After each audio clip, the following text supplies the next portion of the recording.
Hey guys, tonight we're stepping straight into a world of flickering gaslight, heavy velvet curtains and restless shadows. You're lying there in a bed that creaks every time you breathe, the horsehair mattress beneath you sighing like it's older than your grandparents. The flame from the lamp beside you sputters and smokes, throwing long orange fingers of light against the walls. Outside, a carriage rattles over cobblestones, its echo finding your ears just as you're trying to quiet them. And yet, despite this carefully choreographed Victorian bedtime scene, your eyes are still wide open. You're not drifting, you're not drowsy, you're very much awake. And in the 19th century, that meant trouble. You probably won't survive this night without some sort of remedy. So before you get comfortable, take a moment to like the video and subscribe, but only if you genuinely enjoy what I do here.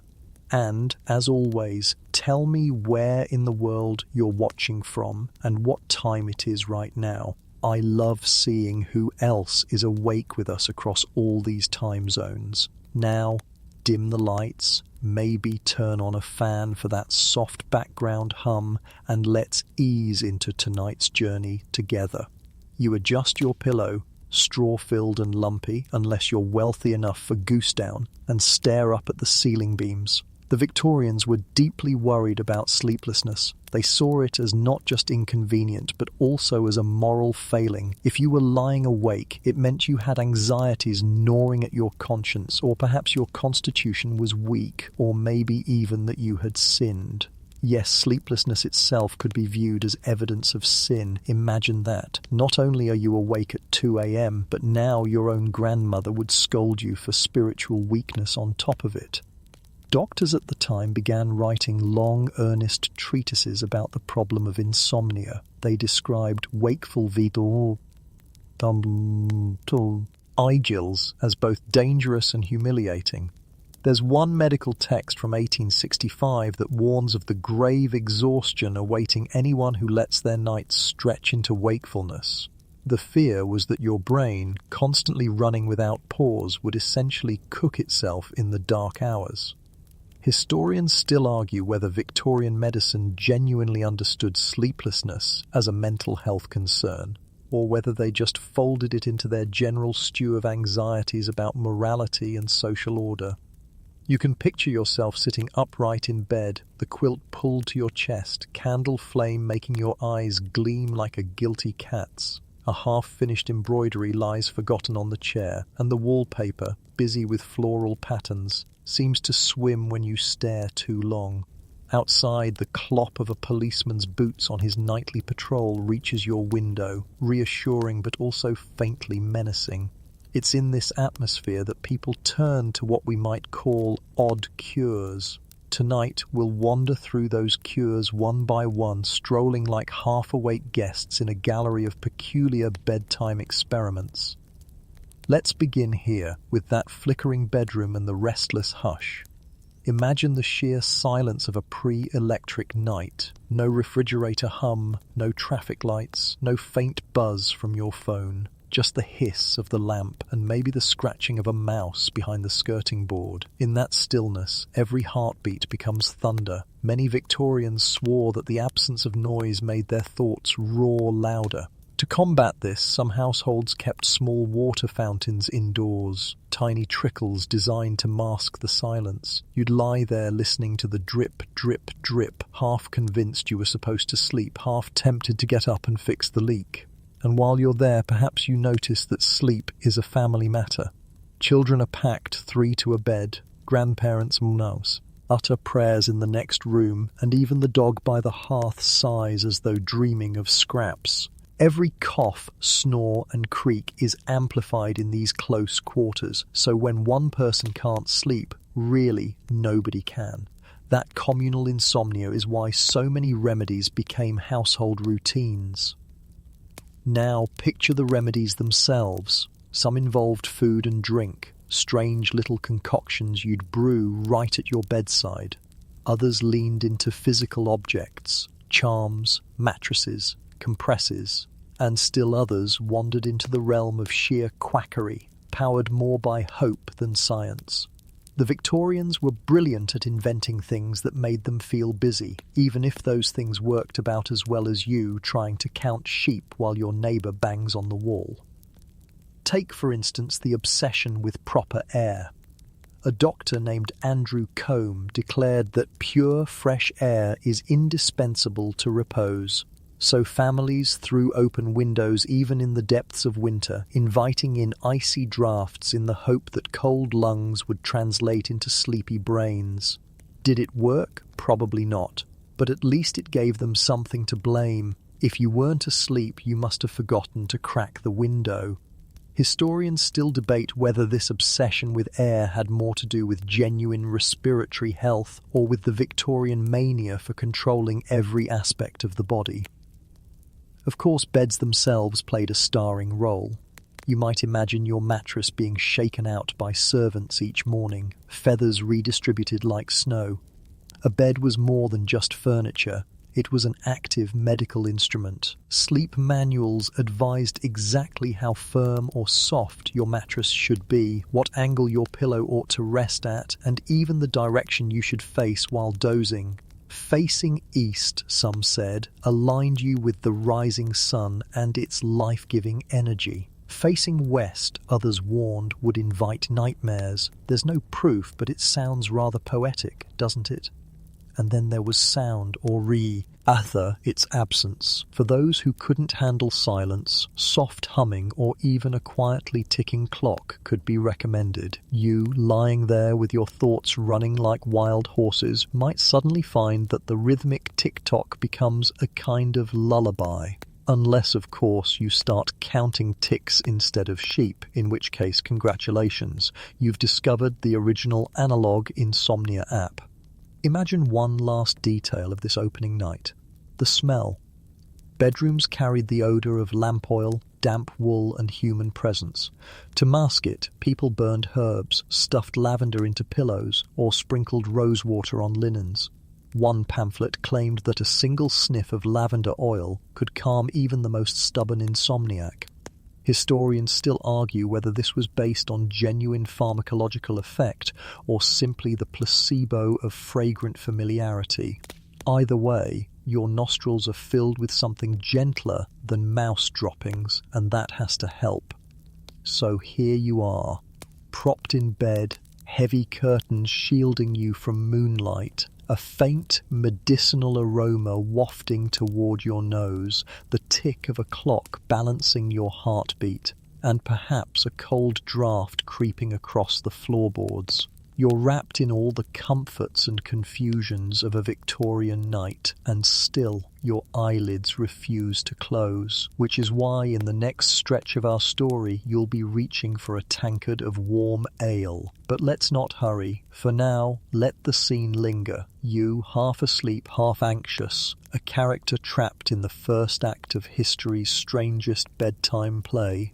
You're still awake, of course. The clock has pushed past midnight. Your body refuses to sink into that blissful softness, and your mind is a relentless chatterbox. You've tried adjusting your pillow 3 times, tugging the quilt up to your chin, and even counting the plaster rosettes in the ceiling corners. Nothing works. And then you remember the old family suggestion: drink a warm ale before bed. Now, before you gag at the thought, picture yourself in a Victorian kitchen. The hearth is glowing faintly with embers, and on the iron hook above it hangs a small brass pan. Into it, a servant pours a splash of brown ale, the ordinary, everyday brew that families drank almost as casually as water. The trick, they say, is not just the ale, but its temperature. Warmed until it's slightly frothy, softened by the fire's kiss, it becomes less bitter, more soporific. At least, that's the hope. Why ale? The Victorians carried centuries of belief that fermented drinks carried health-giving powers. Beer was safer than water in many places, since brewing killed germs that fresh wells didn't. It was caloric, filling, and comforting. And, most important for our insomnia narrative, it contained alcohol, which the body translates as a sedative. The first sips ease tension, slow your nervous chatter, and lull you toward drowsiness. You can feel the warmth sliding down your throat, pooling in your stomach like liquid reassurance. Of course, you and I both know alcohol doesn't actually solve insomnia. It may get you to drift off, but it often wakes you again in the early hours, jangling the brain with jitters. Historians still argue whether Victorians understood this rebound effect or whether they simply didn't track sleep quality as closely as we do today. For them, the important thing was conquering the moment, getting from wakefulness to slumber, even if that slumber was shallow, and there was ritual involved. The nightcap wasn't only medicine, it was ceremony. A household might gather in the kitchen or drawing room just before bed, sipping their warmed ale together. Imagine the clink of mugs, the scent of hops rising in the steam, the laughter and yawns shared between family members. It was as much about signalling to the body, the day is over now, time to rest, as it was about the drink itself. There were variations too. Some mixed ale with milk, creating a curious half-sweet potion sometimes sprinkled with nutmeg. Others added beaten egg, producing a proto-eggnog served hot. One recipe, gleefully preserved in an 1850 pamphlet, suggests simmering ale with cloves and a spoonful of treacle. You might shudder at the thought, but to a sleepless Victorian, this concoction was comfort in liquid form. Now pause and look around that kitchen again. The walls are lined with wooden shelves, stacked with pewter mugs and clay jugs. A wicker basket in the corner holds stale bread, ready to be dipped into the ale if you need something solid. The hearth tools, iron tongs, a shovel, a poker, lean against the bricks, while above them hangs a line of drying herbs. The air is thick with smoke, malt, and the faint sourness of yeast. You're standing barefoot on cold flagstones, clutching your steaming mug, convincing yourself this is exactly what your body needs. Doctors had their opinions naturally. Medical journals from the period sometimes warned against the excessive use of intoxicants for sleep, but in the same breath they often recommended small doses as sedatives. One doctor in 1872 even insisted that a nightly measure of ale maintains the stomach in cheerful harmony. That's one way to put it. Historians still debate whether such advice was genuine science or simply a polite nod to popular habits doctors themselves enjoyed.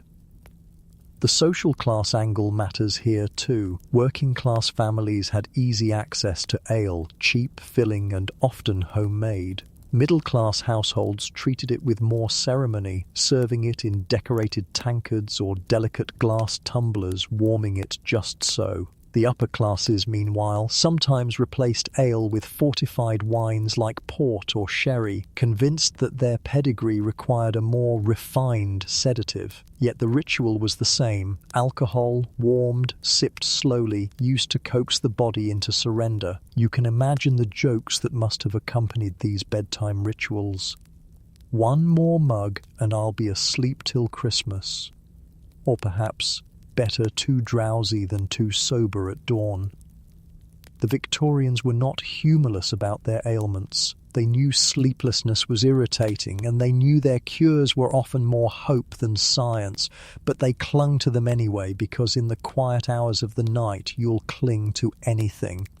There's a quirky tidbit worth savouring. Some advice manuals suggested adding burnt toast to the ale. Yes, literally dropping charred bread into the mug and letting it steep. The theory was that the carbon from the toast would absorb noxious vapours in the stomach and calm digestion, which in turn would allow sleep. Whether or not that ever worked is questionable, but the image is delightful. Your ancestor sipping soggy toast-flavoured beer and nodding sours. Olemly, convinced of its medicinal might. And then there were warnings. Too much ale, some said, would lead to night terrors or an overheated brain. Pamphlets cautioned that habitual drinkers risked developing nervous agitation rather than calm. One even painted the dire picture of a man who drank warm ale nightly until he began rising at 3 a.m. to wander the streets, half drunk, half asleep. Historians still argue whether these cautionary tales were moralistic scare tactics or actual case reports. Either way, they added drama to an otherwise cozy ritual. Picture yourself finishing your mug, the warmth fills your belly, and you feel just a little softer, a little heavier in the limbs. Your head tilts, eyelids sag, and you shuffle back toward bed. The curtain swallows the light as you slip beneath your quilt once more. The clock ticks, your breath slows. Maybe this time, just maybe, the nightcap will nudge you across that fragile border into sleep. But if it doesn't, well, don't worry. The Victorians had dozens more tricks waiting. Lettuce tinctures, vinegar compresses, lavender oils, hypnotists, and even electric belts buzzing at your waist. For tonight, though, let's savour the strange sweetness of warm ale, the soft glow of the hearth, and the ancient human hope that one sip more might bring the dreams we crave. You wake again. The warm ale seemed promising. Your stomach hummed with that soft, tipsy glow. Your limbs felt heavy, and for a while the clock's ticking almost lulled you. But somewhere in the early morning hours, the effect reversed. Your eyes flew open, your mind began its chatter once more, and now you're stuck staring into the dark again. Victorians knew this problem well, alcohol's betrayal, which is why on the next night of your insomnia journey you reach not for a tankard but for something greener. Lettuce. Yes, lettuce, the very salad leaf you push around your plate in summer barbecues, was once hailed as a powerful sleep aid. To Victorians, lettuce was no ordinary plant. It carried ancient reputations. The Romans wrote of its calming effect. Medieval herbalists prescribed it for distempers of the head, and apothecaries stocked it alongside chamomile and poppy. By the 19th century, lettuce had acquired a new nickname, vegetable opium. The idea was simple enough. When lettuce stalks are cut, they ooze a milky sap known as lactucarium. This sticky fluid contains compounds that can act very mildly like sedatives. The Victorians, ever hopeful for a natural cure, latched onto this. You can picture a small wooden bowl in your kitchen, leaves shredded, stalks pressed for their sap. The sticky white droplets are gathered with a little iron spoon, smeared onto cloth, then dried into tiny flakes. Apothecaries sold these flakes in jars, labelling them as lettuce opium, a name that sounded just dangerous enough to be persuasive. Imagine yourself, sleepless and desperate, crumbling a bit of this dried sap into warm water. You stir it with a pewter spoon, watching the liquid cloud faintly before you sip. The taste, bitter, grassy, and not nearly as romantic as laudanum, but Victorians swore by it. Some claimed that even a whiff of the sap carried in a handkerchief chief could calm the nerves. Others infused lettuce into syrups, mixing it with honey so children would drink it more willingly. Historians still argue whether lettuce opium ever had more than placebo effect. Modern pharmacology confirms that lactucarium is indeed mildly sedative, but so weak that you'd need a pile of cabbages to feel much more than indigestion. Yet for the Victorians, it wasn't only about strength, it was about safety. Laudanum, the tincture of opium, carried real risks: addiction, overdose, scandal. Lettuce seemed a gentler domestic option, a cure you could pluck straight from the garden without fear of spiraling into a penny dreadful tragedy. The rituals of preparation added to its charm. Women in household kitchens might slice lettuce thin, boil it into broth, and serve it as a warm, soporific soup before bedtime. One recipe advised sprinkling the broth with nutmeg to make the draught less offensive to the tongue. Another recommended blending lettuce juice with vinegar, claiming the mixture quieted restless vapours of the brain. You can almost smell it. Sharp vinegar overlaying the faint sweetness of boiled greens, steam curling from a chipped ceramic bowl. And then there's the imagery of children tucked into bed with lettuce syrup, Mothers spooned it into their mouths with the same tender gravity you might use today with chamomile tea or warm milk. A child's eyelids flutter, the household sighs in relief, and the parents finally retreat to their own beds. Did the syrup truly sedate? Maybe not, but it created a ritual of care, and ritual itself can be powerful. One quirky tidbit: some Victorians believed that merely placing lettuce leaves beneath one's pillow would induce dreams. Folklore held that the spirit of the plant seeped upward through feather and linen into the sleeper's head. So picture it, you secretly tucking a limp green leaf beneath your cushion, whispering a half-hopeful prayer that it won't simply wilt into slime before morning. Historians still argue whether this practice emerged from genuine herbal tradition or from satirical commentary in newspapers, but either way, the image is deliciously absurd. Of course, not everyone approved. Some medical journals sneered at lettuce opium as a fad, calling it a rustic folly with no proof of virtue. Others warned that eating too much lettuce could actually worsen sleeplessness, chilling the stomach and dampening vital fire. One pamphlet even described lettuce as a vegetable of melancholy, cautioning that habitual users risked becoming sluggish or apathetic. It's hard not to imagine a moral undercurrent there. After all, the Victorians distrusted anything that might dull ambition. Still, the popularity endured. Apothecary shops sold little packets of dried sap, advertised in elegant fonts, often beside jars of chamomile, valerian, and even dried poppy. The price was modest, which made it accessible to working families. And unlike laudanum, it carried no scandal. You could purchase lettuce opium with your conscience intact. That mattered in a culture where self-control was practically a religion. Picture yourself once more in that bedroom. The gaslight flickers, the wallpaper's flowers still loom too large, and your clock ticks with the same indifferent rhythm. You sip your lettuce broth.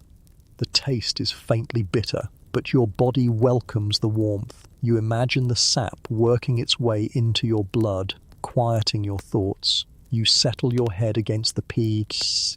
Maldi Ilau, faintly aware that the cool leaves hidden beneath might be lending their spirit to your dreams. Perhaps you even drift halfway into that twilight state between wake and sleep. Images float by, gardens glistening with dew, a woman trimming lettuce by moonlight, jars of milky sap stacked neatly on an apothecary shelf. The mind clings to these symbols, weaving them into dreamlike logic. And though you're not fully gone, you're not fully awake either. For the Victorians, that halfway state was already a victory. There's a final irony here. Later, in the 20th century, lettuce would lose its reputation as a sedative and gain a new one, as the blandest salad filler on earth.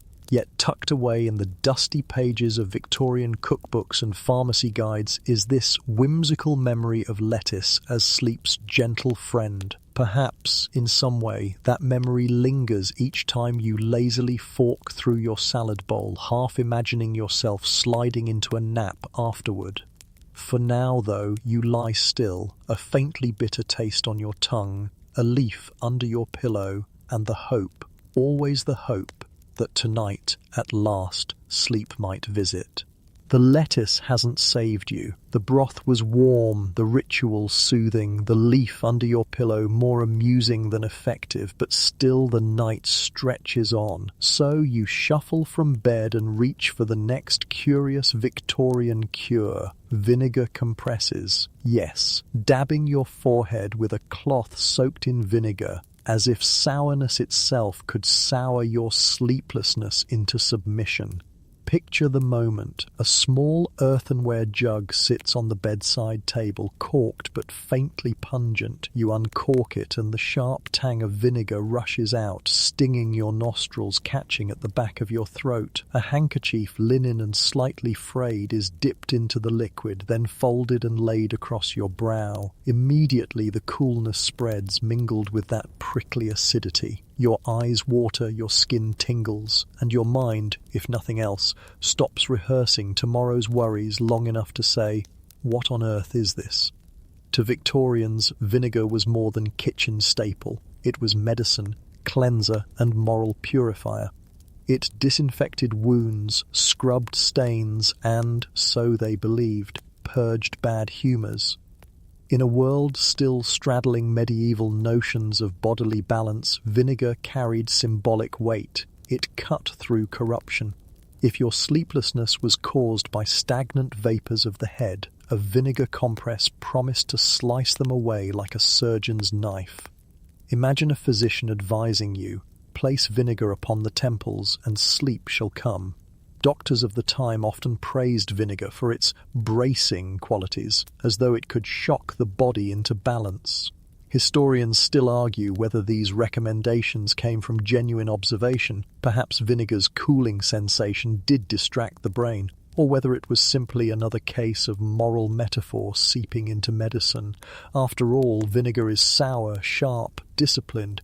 What better antidote to the indulgence of wakefulness? The ritual had variations. Some guides suggested mixing vinegar with rosewater, creating a more palatable perfume. Ladies in particular were encouraged to soak embroidered kerchiefs in this mixture, pressing them lightly against cheeks and brows in the bedroom's dim glow. The result was part cosmetic, part medical. You might look faintly flushed from the sting, but that was considered proof the cure was taking effect. Others recommended stronger brews, vinegar steeped with mustard seeds or camphor. These compresses stung fiercely, burning against skin until the eyes watered freely. The logic was simple. If tears flowed, so too would the restless vapours. You can almost imagine the scene. An insomniac sitting rigid in bed, cheeks reddened, forehead pressed with a pungent rag, swearing silently that this had better work or at least numb them into exhaustion. The smell itself carried weight. Bedrooms infused with vinegar were described as purified chambers. To us, the tang might feel more like a salad dressing gone rogue, but to Victorians, it meant cleanliness. In an age when cholera haunted water supplies and foul odours were blamed for disease, vinegar's acrid bite reassured people that invisible threats were being fought off. To sleep in a vinegar-scented room was to sleep in safety. There's a quirky tidbit too. Some families hung vinegar-soaked sponges in their bedrooms, suspended in little wire baskets. These sponges released their odour slowly, perfuming the air all night. It was like the Victorian version of a plug-in air freshener, except instead of lavender fields or ocean breeze, you got pickled onions. Did it lull you to sleep? Maybe not. But it reassured you that the air was purified, and reassurance is half the battle. One case report from the 1850s describes a gentleman who swore by vinegar compresses nightly. He claimed they not only induced sleep but also gave him curiously vivid dreams of the sea. Was it the acidity stimulating his senses? Was it coincidence? Historians still debate. But the image is amusing. A man snoozing under pungent cloths, sailing nightly into briny dreamscapes. Not everyone was convinced, of course. Critics called it a superstition, lumping vinegar compresses with other folk follies like carrying garlic in your pocket or sleeping with onions by the bed. One medical journal scoffed that vinegar only made the patient smell offensive to his spouse, but such warnings rarely deterred people. Insomnia has always been more persuasive than doctors' sneers. And so you picture yourself lying beneath heavy covers, vinegar cloth cooling your forehead, the sharp sting keeping your thoughts oddly focused. You're not counting sheep now, you're counting the seconds until the cloth dries. Perhaps, in its own perverse way, that's exactly the point. By replacing your anxious thoughts with the sensory distraction of sting and smell, the compress has performed a kind of hypnosis. Meanwhile, in other households, vinegar remedies extended beyond the compress. Some Victorians gargled vinegar before bed, believing it would clear the throat of impediments to breathing. Others sipped diluted vinegar as a tonic, trusting its sourness to settle the stomach. There were even patents for vinegar lozenges marketed as sleep aids, though it's hard to imagine them being anyone's candy of choice. One charming domestic scene might show a mother preparing vinegar rags for her children, carefully folding them into little squares, instructing them to hold the cloths against their temples. Children might giggle at the smell, then wrinkle their noses, then grow quiet, perhaps lulled less by chemistry than by the ritual of care itself. And beyond the bedroom, vinegar was tied to broader notions of discipline. Housewives scrubbed floors with it, laundresses brightened linens with it, soldiers carried it as disinfectant. To sleep with vinegar compresses was to join in this culture of order and cleanliness.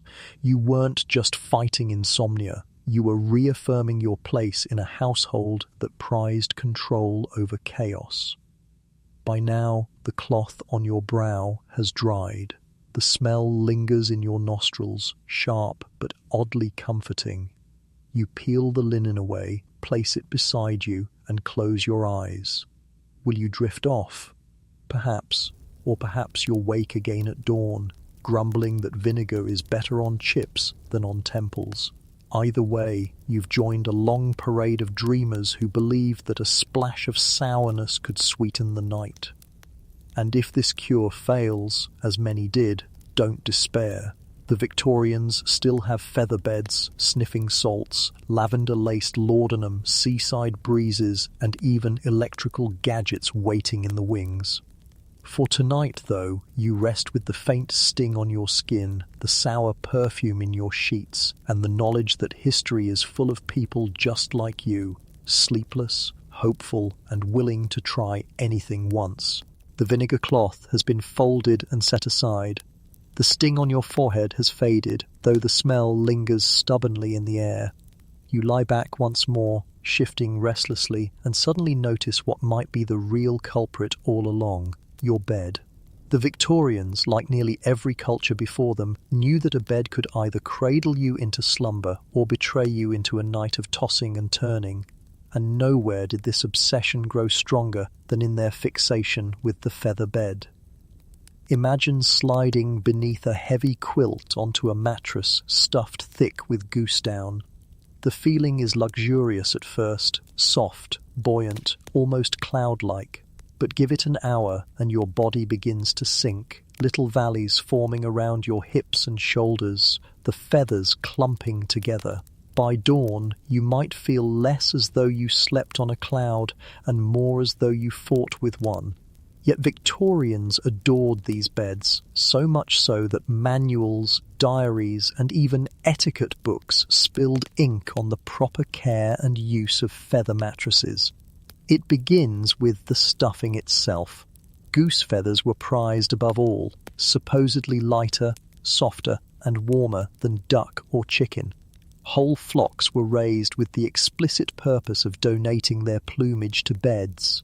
Servants plucked feathers carefully, washed them, dried them in the sun, and stored them in great wicker baskets until enough had been gathered to fill an entire mattress. The task was seasonal, timed to coincide with molting or with the slaughter of geese for winter feasts. Picture a courtyard filled with snowy feathers swirling in the breeze, servants coughing and laughing as they tried to keep them contained. Historians still argue whether these feather beds genuinely improved sleep, or whether they were more status symbol than science. To own a thick feather mattress marked you as prosperous. Straw ticks were for the or wool for the middling, but down was for the comfortable. Thus, when a guest arrived, showing off your guest bed was as much about hospitality as it was about ensuring their rest. To be offered a feather bed was to be honoured, whether or not you woke up with a backache. The Victorians developed elaborate rituals for maintaining these mattresses. Each morning, servants shook and fluffed them, redistributing feathers that had drifted overnight into lumpy corners. Quilts were turned, bolsters patted, and sometimes entire mattresses were dragged outdoors to be beaten in the sunlight. Imagine a row of feather beds draped across garden benches, mist rising from them as servants whacked them with sticks, sending puffs of feathers skyward like snow. It must have looked both ridiculous and enchanting. Doctors chimed in, of course. Some insisted feather beds trapped too much heat, causing restless sweats and fevers. Others argued that the softness ruined posture, leading to back problems and nervous afflictions. A few even recommended sleeping on wooden boards or horsehair mattresses as a cure for insomnia, claiming that hardness disciplined the body into stillness. And yet, despite these warnings, feather beds remained beloved. Comfort won over stern lectures, proof that even Victorians bent the rules of discipline when it came to sleep. There's a quirky tidbit worth savouring. Some people believed the direction of feather alignment mattered. Beds stuffed haphazardly were said to invite restless dreams, while those carefully layered with feathers all pointing one way supposedly guided the sleeper into smoother slumber. Whether this belief was folklore or an elaborate joke passed between mattress makers, historians still debate, but you can picture a meticulous housekeeper fussing over feathers, muttering, "Point them east, always east." Feather beds weren't just for humans either. Pampered pets sometimes received their own miniature versions. Imagine a spoiled Victorian lapdog curled on a tiny feather cushion beside its mistress's bed, snoring gently while the lady herself lies wide-eyed and sleepless. The irony writes itself. And let's not forget the maintenance woes. Feather beds attracted pests, mites, lice, and even bedbugs. To fight them, households aired the mattresses weekly, sometimes sprinkling dried lavender or cedar shavings inside. One manual recommended dusting feathers with vinegar powder to sweeten them. Another swore by scattering camphor crystals among the down, turning the bed into a mildly medicinal cloud. Still, pests persisted. One diarist grumbled in 1848 that the comfort of the feather bed is ever undone by the creeping multitude within it. You might laugh, but when you feel something crawling on your shin in the dark, you'll laugh less. Despite these drawbacks, feather beds took on symbolic meaning. They represented domestic stability, wealth, and even marital happiness. A bride's trousseau often included feather pillows or mattresses, gifts intended to ensure her comfort in her new household. The phrase, "to feather one's nest," comes directly from this practice, gathering resources to create a soft, secure future. Every feather mattress was both literal bed and metaphorical aspiration. Now picture yourself lying on one of these beds. At first you sink into its embrace, sighing as the softness gathers around you. The quilt is heavy, stitched with patterns of indigo and russet, pressing you down into the feathers like a hand tucking you in. The smell is faintly organic, clean feathers mixed with lavender sachets, perhaps a hint of dampness if the mattress hasn't been properly aired. You wiggle once or twice, trying to find balance between softness and support. The feather was rustle like whispers in the dark. And yet, sleep doesn't come easily. You realize the bed is too warm, trapping your body heat until you feel suffocated. You shift again, only to discover a clump of feathers stubbornly pressing against your hip. You punch the mattress, fluff the bolster, rearrange the quilt, but the problem persists. The bed is both blessing and curse, cradle and trap. Victorians knew this paradox well. They obsessed over their feather beds because those beds could make or break their nights. Quirky stories abound. One pamphlet tells of a man who became convinced that his feather bed was haunted because every night he awoke feeling smothered. He eventually switched to a wool mattress and declared himself cured. Another tale describes a woman who claimed that her bed spoke through rustling feathers, whispering secrets as she drifted between sleep and wakefulness. Was it imagination, superstition, or simply the sound of shifting down? Historians still argue, but such stories reveal how intimately people connected their beds to the mysteries of sleep. The morning routine of featherbed owners reflected this obsession. Servants hauled the mattresses upright, pounding them until feathers resettled.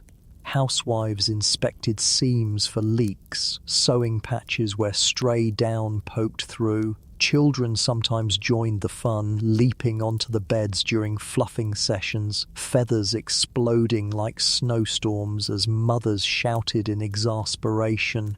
These domestic rituals weren't just chores, they were small battles in the ongoing war against sleeplessness. So here you are, stretched across a Victorian feather bed, cocooned in softness, yet restless still. You've tried ale, you've tried lettuce, you've tried vinegar, and now you've tried feathers. None has fully conquered the night, but each has given you something else: ritual, distraction, comfort, a story to tell. And maybe, just maybe, tonight the bed's gentle embrace will finally hold you long enough for dawn to arrive unnoticed. The feather bed sighs beneath you, rustling with each turn. You've punched it, fluffed it, muttered at it, even rolled diagonally to find some new angle. But the softness has betrayed you yet again. It's the middle of the night, and your mind feels like a carriage stuck on cobblestones, jolting, rattling, refusing to settle.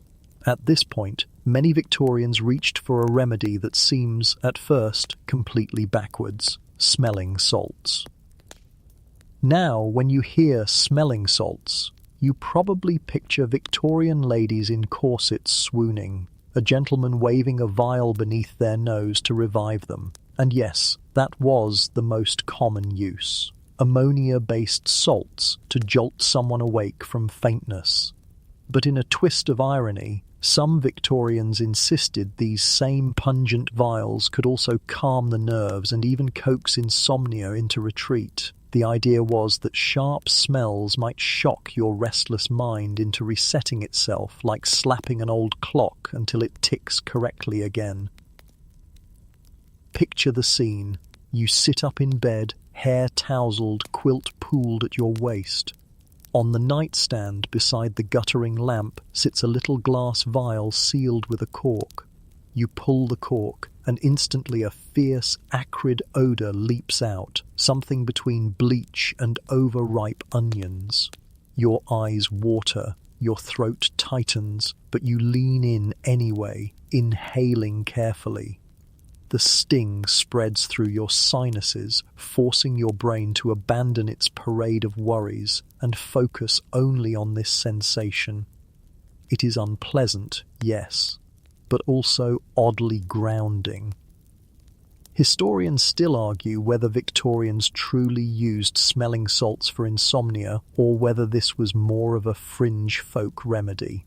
Some medical journals hinted at it, noting that sharp vapours might quiet mental agitation by interrupting obsessive thought.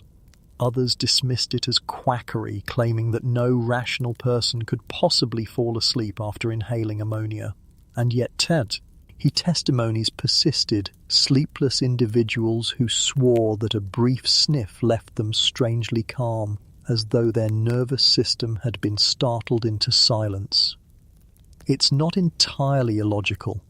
The human body often responds to sharp stimuli with a brief surge, followed by release. Think of plunging your face into cold water, shocking at first, but once you surface, you feel refreshed, even peaceful.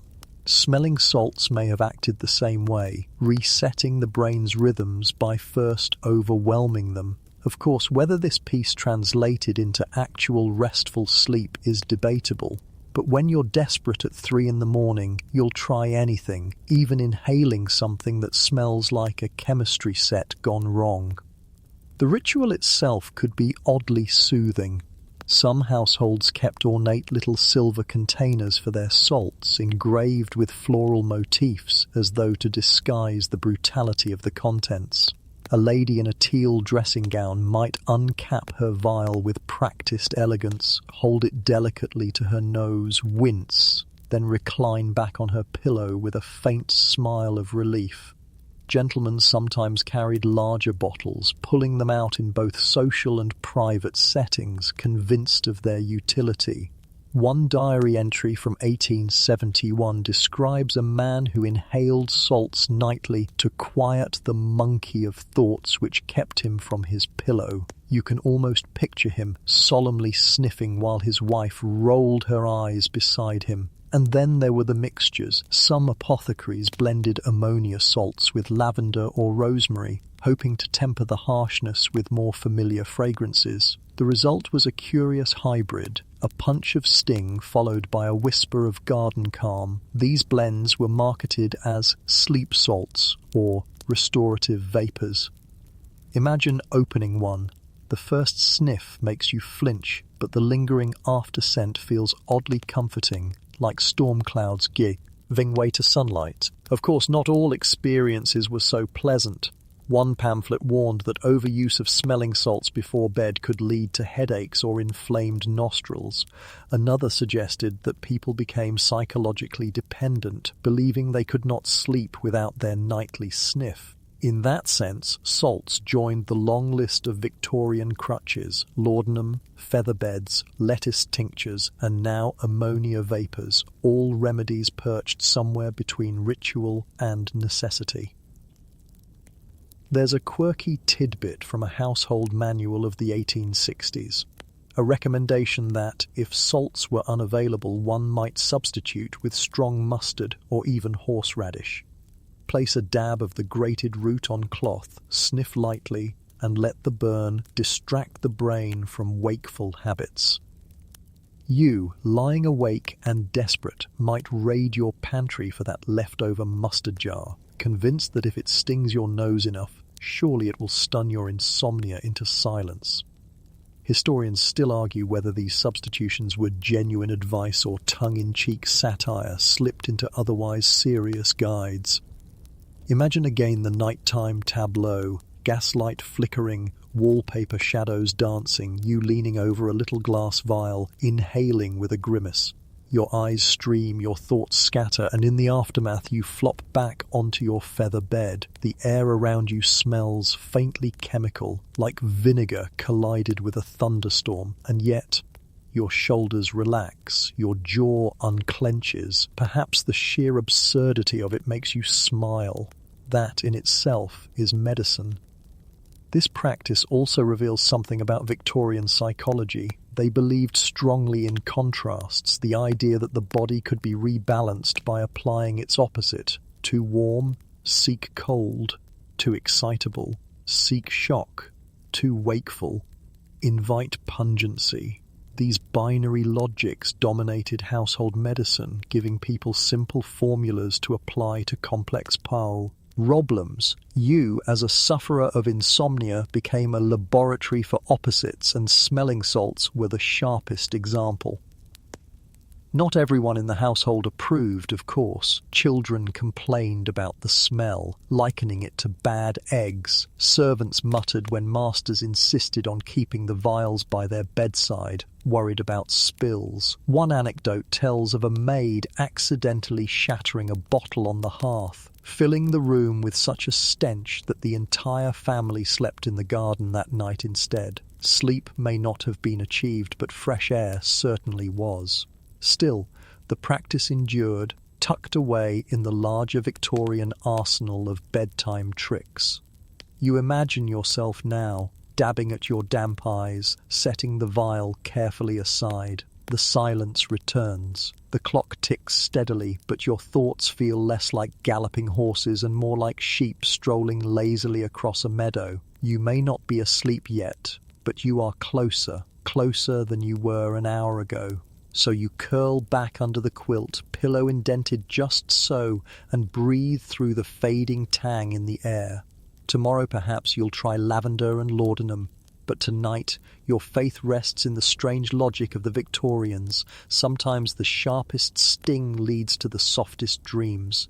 The sting of smelling salts fades from your nose, leaving only a faint chemical tang clinging to the back of your throat. You lie there, eyes watering, waiting for sleep to take you, but the relief is temporary. Once again, your mind starts chattering, lists, memories, anxieties, odd songs looping without end. The salts have scattered your thoughts, yes, but they haven't soothed them. And so, you reach for a remedy both gentler and more dangerous: lavender infused with laudanum. Now, lavender by itself was already a darling of Victorian households. They stuffed sachets into drawers, stitched it into pillows, and scattered it through linen presses. Its fragrance was associated with purity, calm, and cleanliness. A lady might dab lavender oil onto her temples before bed, inhaling the soft floral notes as her maid extinguished the lamp. Lavender meant domestic tranquility, the garden distilled into scent. Laudanum, however, was another story. Essentially opium dissolved in alcohol, it was the Swiss Army knife of Victorian medicine. Prescribed for coughs, toothaches, cramps, diarrhea, headaches, and of course, insomnia, it was as common as aspirin is today. But laudanum was also addictive, intoxicating, and in high doses, deadly. To combine lavender and laudanum was to marry the sweet with the sinister, the flower with the narcotic. Picture yourself preparing this blend.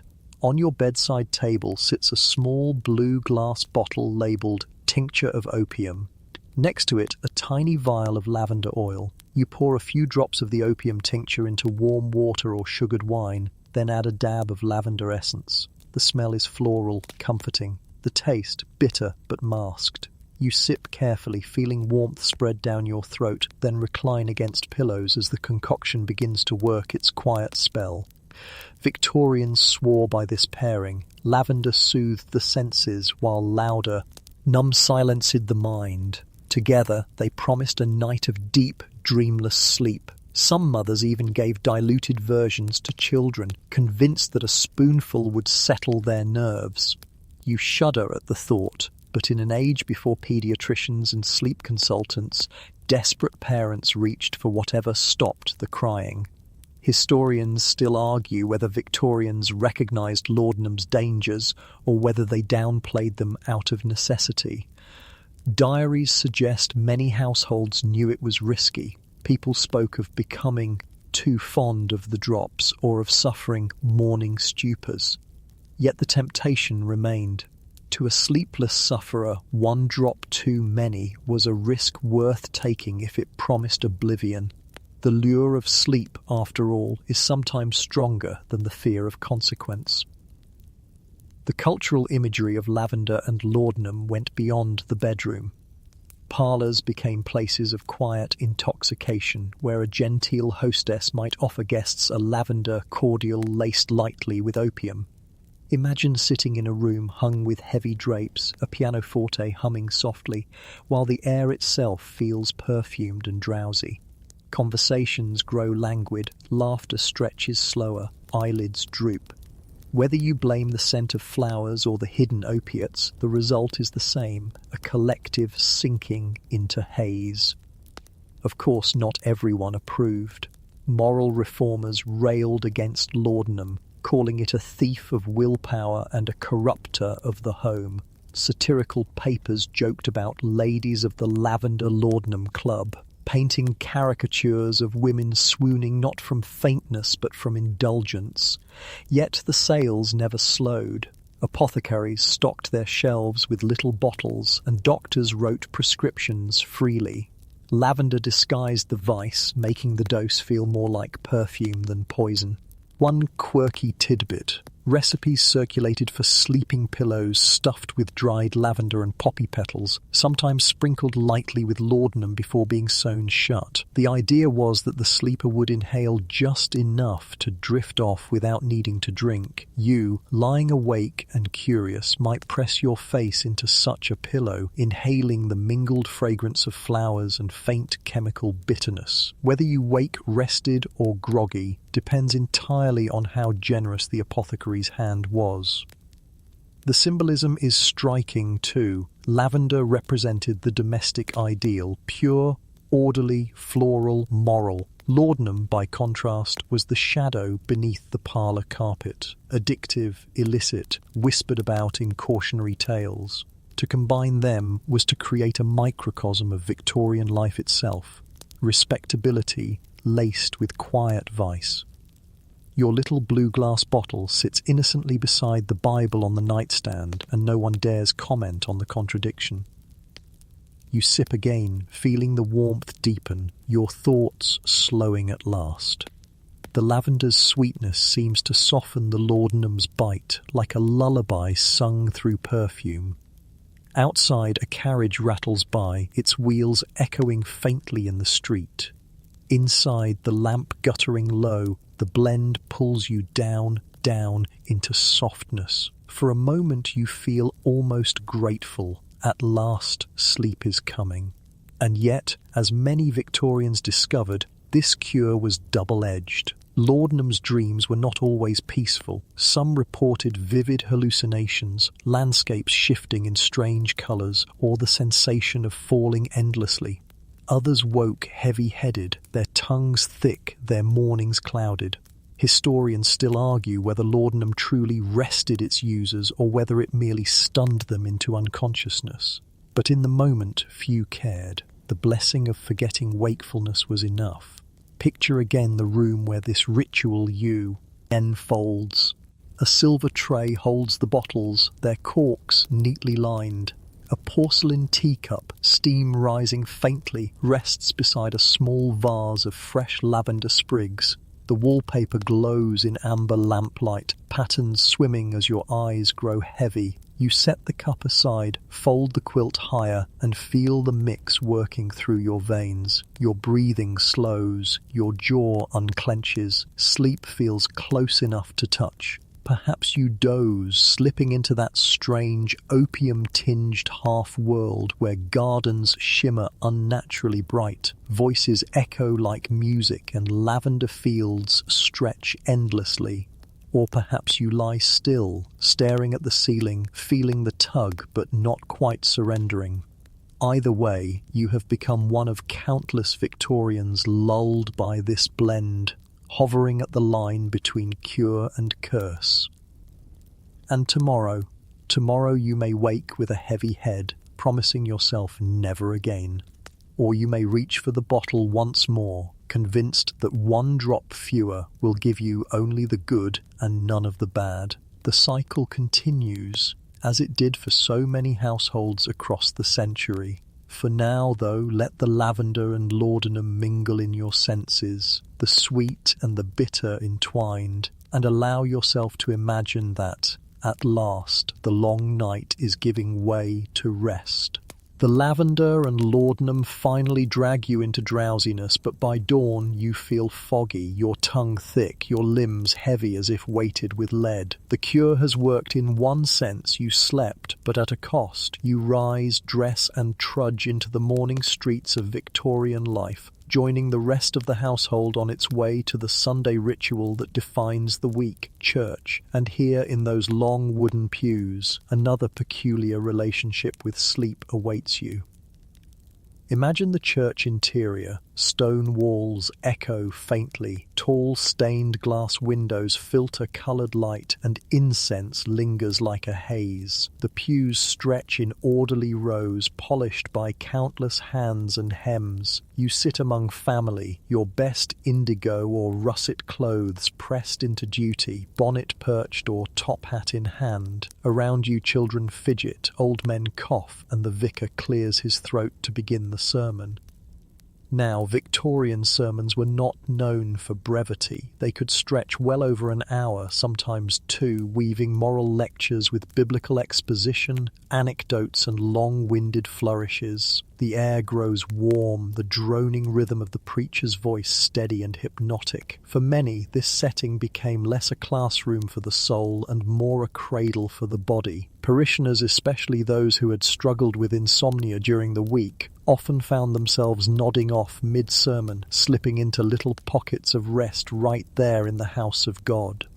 Of course, opinions varied. Some saw this dozing as sinful, a sign of weak attention, disrespect, or even moral decay. Satirical papers often printed cartoons of congregations fast asleep, heads tipped back, mouths open, while the vicar thundered in vain.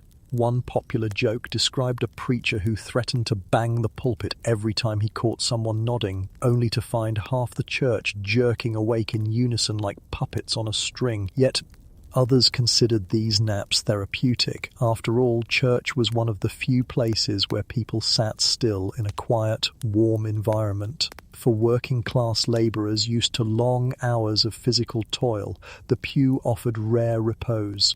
Some clergymen themselves admitted, quietly of course, that if a tired soul found sleep in their pew, perhaps that was as much a blessing as listening to the sermon. "Better to sleep in the house of God," one minister wrote, "than to wake in the arms of sin." Historians still argue whether the Victorian Church tolerated this culture of napping or condemned it outright. Evidence suggests both. Diaries record stern ushers nudging sleepers awake with long wooden poles, sometimes tipped with brass knobs, while other records describe congregations gently nodding, unbothered by the preacher's droning. It may have depended on the community, the clergyman, and the tolerance of one's neighbours.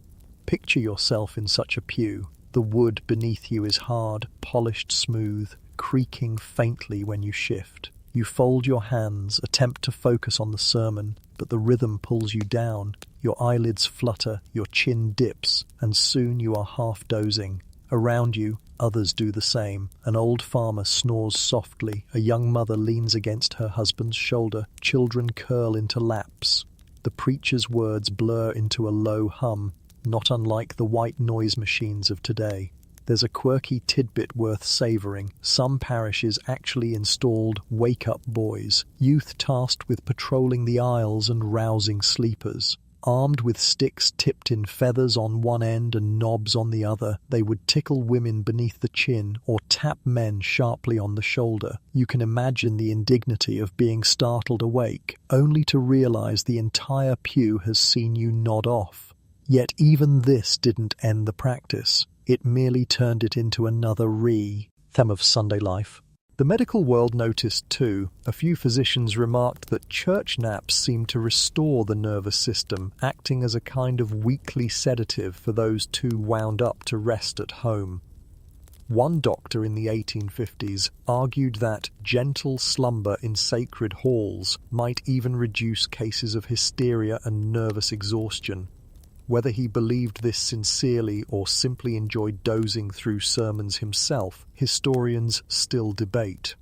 Meanwhile, reformers worried about the optics. Religious pamphlets warned that habitual sleeping in church set a poor example for children, dulling their moral vigilance.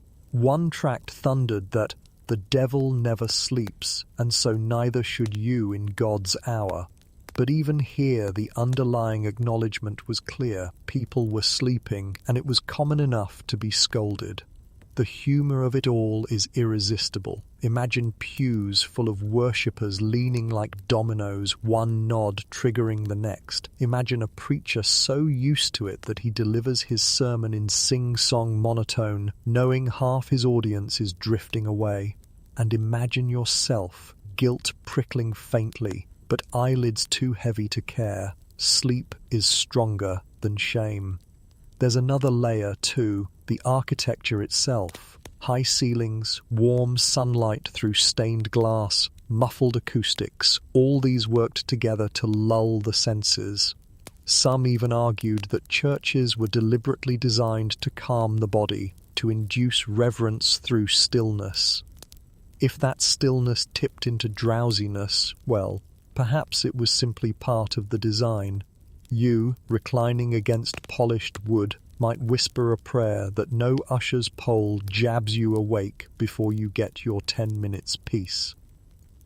Stories abound of particularly dramatic sleepers. One tale tells of a man who snored so loudly that the preacher stopped mid-sermon to remark, "May the Lord bless even those who find rest here." Another describes a woman and whose bonnet slipped forward as she dozed, the feather tickling her neighbour until both erupted in laughter. These moments remind us that even within the rigid morality of the age, human frailty and humour always slipped through.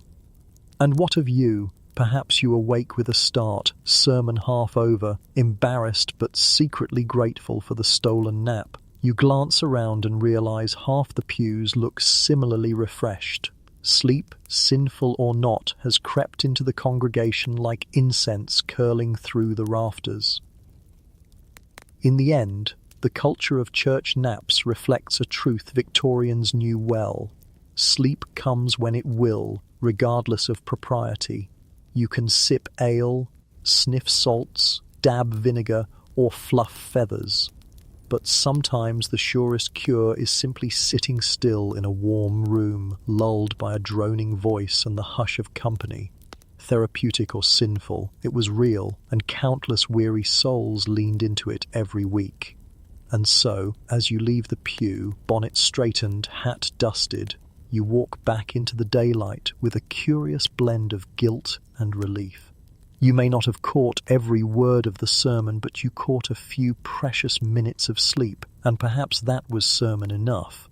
You leave the church pews behind, refreshed by your stolen nap, but the week stretches on, and insomnia still dogs your steps. The vinegar cloths, the feather beds, the salts and syrups, none have given you the reliable peace you crave. At some point, a well-meaning friend offers advice that sounds both drastic and luxurious. Go to the sea. For Victorians, the seaside was no mere vacation spot, it was medicine. Doctors prescribed it with straight faces, declaring that a course of sea air could cure ailments ranging from melancholy to consumption, indigestion to sleeplessness. The idea was that salty breezes carried purity, bracing the lungs and calming the nerves. If you couldn't sleep at home, perhaps you could sleep by the shore, lulled by waves instead of sermons. So imagine yourself packing a trunk. Inside goes a woolen shawl, a russet walking cloak, indigo bathing costume, and perhaps a jar of vinegar salts, because you never quite give up on your old cures. You board a rattling train, the countryside flashing past, until at last you smell it, the tang of salt, sharp and undeniable, whipping in from the sea. The station bustles with families in bright holiday clothes, wicker hampers under arms, parasols bobbing. Everyone has come to drink in the same cure. The town itself is alive with this culture of wellness. Terraces of cream-painted houses face the promenade, windows flung open to catch the sea air. Bathing machines line the shore.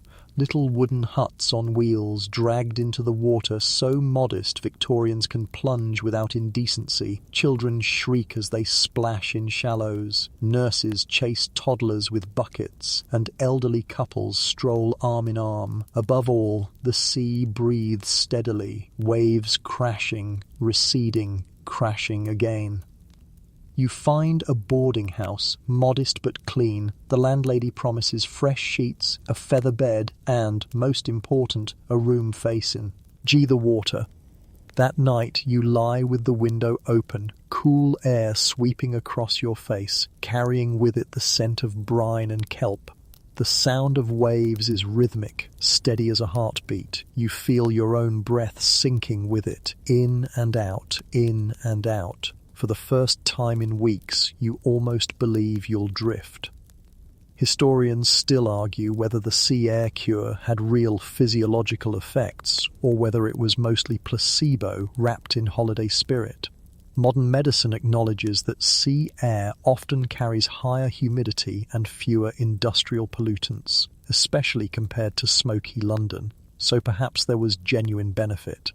But equally important was the change of scene. The break from routine, the ritual of walking, eating, and breathing differently. The body, jolted out of habit, sometimes reset its rhythms. Doctors took it seriously. Entire guidebooks were written describing which seaside towns best suited which ailments. Brighton for nerves, Margate for stomach complaints, Scarborough for delicate children, Torquay for those with weak lungs. Insomnia appeared among these lists, often linked to nervous exhaustion. A month at the sea, physicians claimed, could restore the balance. Families saved for it, advertised it, built their summers around it.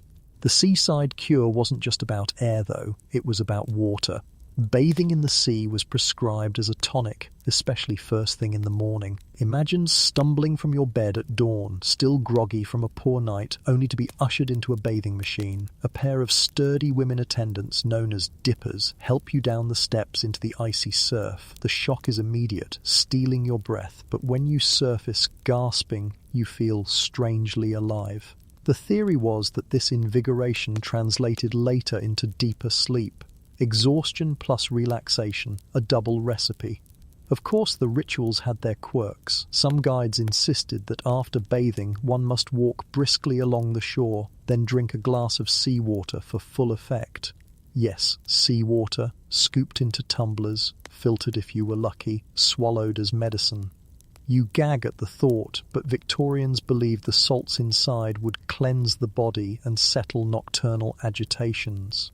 Whether it actually helped or simply distracted you with nausea, historians still debate. Beyond the science, the seaside cure offered charm. Picture the promenade at twilight, lamps glowing, brass bands playing gentle tunes as families stroll. You, wrapped in your shawl, breathe deep lungfuls of briny air. Children lick sticky rock candy. Couples lean on railings watching the tide. Fishermen haul in nets that glisten under the moon. The rhythm of waves and voices is soothing, communal, almost hypnotic. Sleep, if it doesn't arrive at once, at least feels closer here than in the stuffy city bedroom. There's a quirky tidbit. Some Victorians carried little sea air bottles home, stoppered jars of ocean breeze meant to be opened later in the city bedroom. Advertisements promised the preserved air would refresh the lungs and calm the mind. Imagine uncorking 1 month later, only to find the scent long gone, replaced by stale nothingness. Yet the idea reveals how powerful the symbolism of sea air had become, so powerful that people tried to bottle it. Not everyone was convinced, of course. Satirists mocked the seaside cure, writing verses about wealthy insomniacs snoring on promenades while doctors pocketed fees. Others pointed out that not all seaside towns were equally pure. Some were crowded, dirty, and smelled more of fish guts than health. Yet even skeptics admitted that something about the sea, its scale, its rhythm, its air, did seem to soothe. You return to your boarding house at night, cheeks windburned, hair salty. The landlady serves you boiled fish and potatoes, then tucks a hot brick into your bed to warm the sheets. You climb in, listening once again to the endless waves outside the window. This time, your body feels different, heavier, calmer, more spent. Perhaps the sea has worked its charm. Perhaps it is only exhaustion from walking the promenade all day. But you don't care. You close your eyes, and for a few blessed hours, sleep comes. The seaside cure, like so many Victorian remedies, was as much performance as treatment. You travelled, you dressed the part, you joined the ritual. The journey itself became medicine, carrying you away from your bedroom troubles into a place where sleep seemed natural again. And when you returned home, you carried stories, souvenirs, and perhaps even bottled air, proof that you had fought insomnia not just with cloths and syrups, but with the vastness of the sea. The sea air has refreshed you, but back in the city the old insomnia returns, as stubborn as ever. You've tried ale, lettuce, vinegar, feathers, salts, lavender, sermons, and salty breezes. And now, like so many desperate Victorians dazzled by the promises of science, you turn to one of the strangest cures of all, the electric belt. Picture the late 19th century, an era humming with fascination for electricity. Telegraph wires spanned continents. Arc lamps lit great exhibitions, and inventors filled newspapers with fantastical claims. Electricity was invisible, mysterious, and therefore, according to countless advertisements, the key to curing everything from baldness to broken hearts. Naturally, it was only a matter of time before someone declared it a cure for sleeplessness. Enter the electric belt, a contraption that looked half like a corset, half like a torture device. Straps of cloth or leather fitted around the waist, embedded with small metal plates or wires connected to a weak battery. You strapped it on before bed, switched on the current, and let gentle shocks pulse through your body as you lay there. The advertisements promised that the life force of electricity would harmonize your nerves, calm your restless brain, and coax you into restorative slumber. Imagine yourself in your bedroom, the gas lamp flickering as you unwrap a parcel. Inside lies a belt of russet leather studded with brass rivets, wires coiled like snakes, and a little pocket for the dry cell battery. The instruction sheet, written in enthusiastic italics, urges you to apply before retiring, wear through the night, and awake refreshed. You strap it on, wincing as the cold metal plates press against your skin. With a nervous breath, you connect the battery. A faint tingle spreads across your abdomen, surprising, not entirely unpleasant. The sensation is peculiar, like a cat's poo, while vibrating beneath your skin. At first, you giggle nervously, thinking how absurd you must look, strapped into a buzzing contraption in the name of sleep. But as minutes pass, you begin to relax. The rhythmic hum distracts you from racing thoughts, and for a moment you almost believe the advertisements. Electricity, after all, feels modern, scientific, inevitable. If trains and telegraphs have conquered space, surely electricity can conquer your sleepless brain. Historians still argue whether these belts delivered any real current at all. Some were genuine, tiny batteries producing mild shocks. Others were outright fakes, with nothing but metal plates pressing into the skin. Yet testimonials filled newspapers. After 10 nights with the Hamilton electro-somnolence belt, I slept as soundly as a babe. Were these real cures or placebo wrapped in brass fittings? The debate continues. The marketing was relentless. Advertisements showed smiling gentlemen and serene ladies reclining peacefully, belts strapped beneath nightgowns. Phrases like "nature's own restorer" and "harness the lightning for your dreams" plastered billboards and pamphlets. Mail-order companies offered money-back guarantees, though customers rarely claimed them, convinced the fault lay in their bodies rather than the belt. After all, who wanted to admit they couldn't be cured by the miracle of electricity? There's a quirky tidbit. Some belts came with attachments for the head or wrists, promising to direct currents toward the seat of agitation. You can imagine a weary insomniac strapping wires to their temples, sitting bolt upright as mild shocks buzzed through their skull. Whether this produced sleep or simply frazzled hair, historians still debate. Medical journals were divided. Some doctors cautiously praised the belts, noting that mild electrical currents could indeed relax muscles and distract the mind. Others dismissed them as quackery, lumping them with magnetic bracelets and snake oil tonics.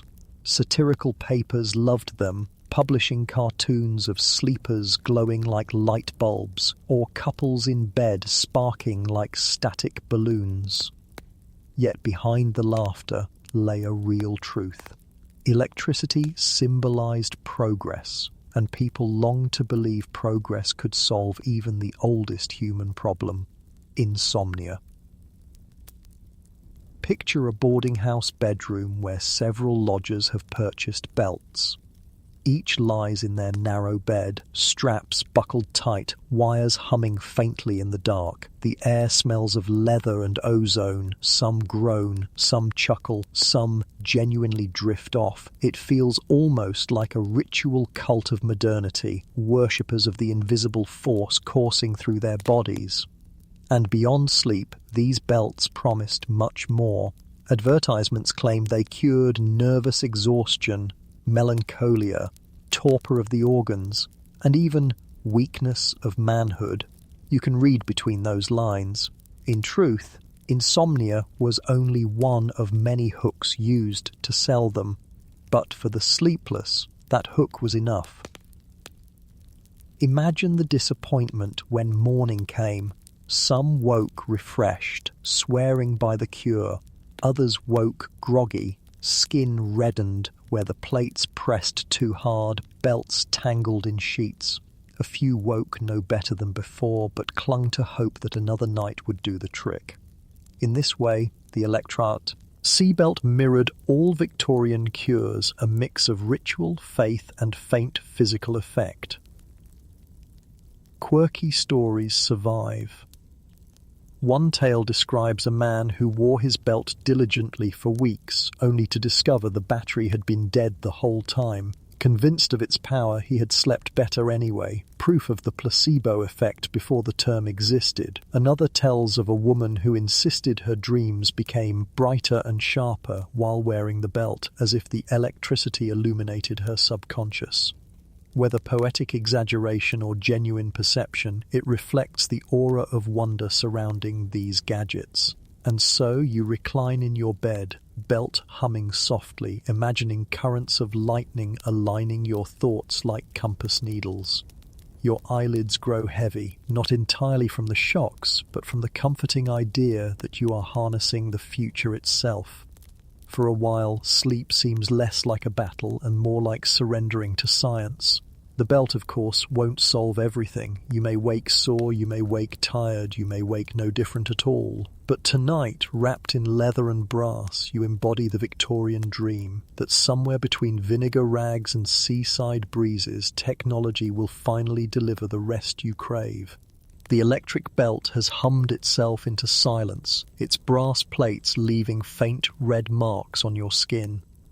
The current may or may not have worked, but you are still awake, staring into the darkness, wondering how much stranger Victorian cures can possibly get. And then you remember the chimney sweeps. Yes, those small, soot-covered figures clambering up flues, whistling through narrow passages, leaving trails of ash wherever they went. In the folklore of the 19th century, chimney sweeps weren't only bringers of clean hearths, they were bringers of luck.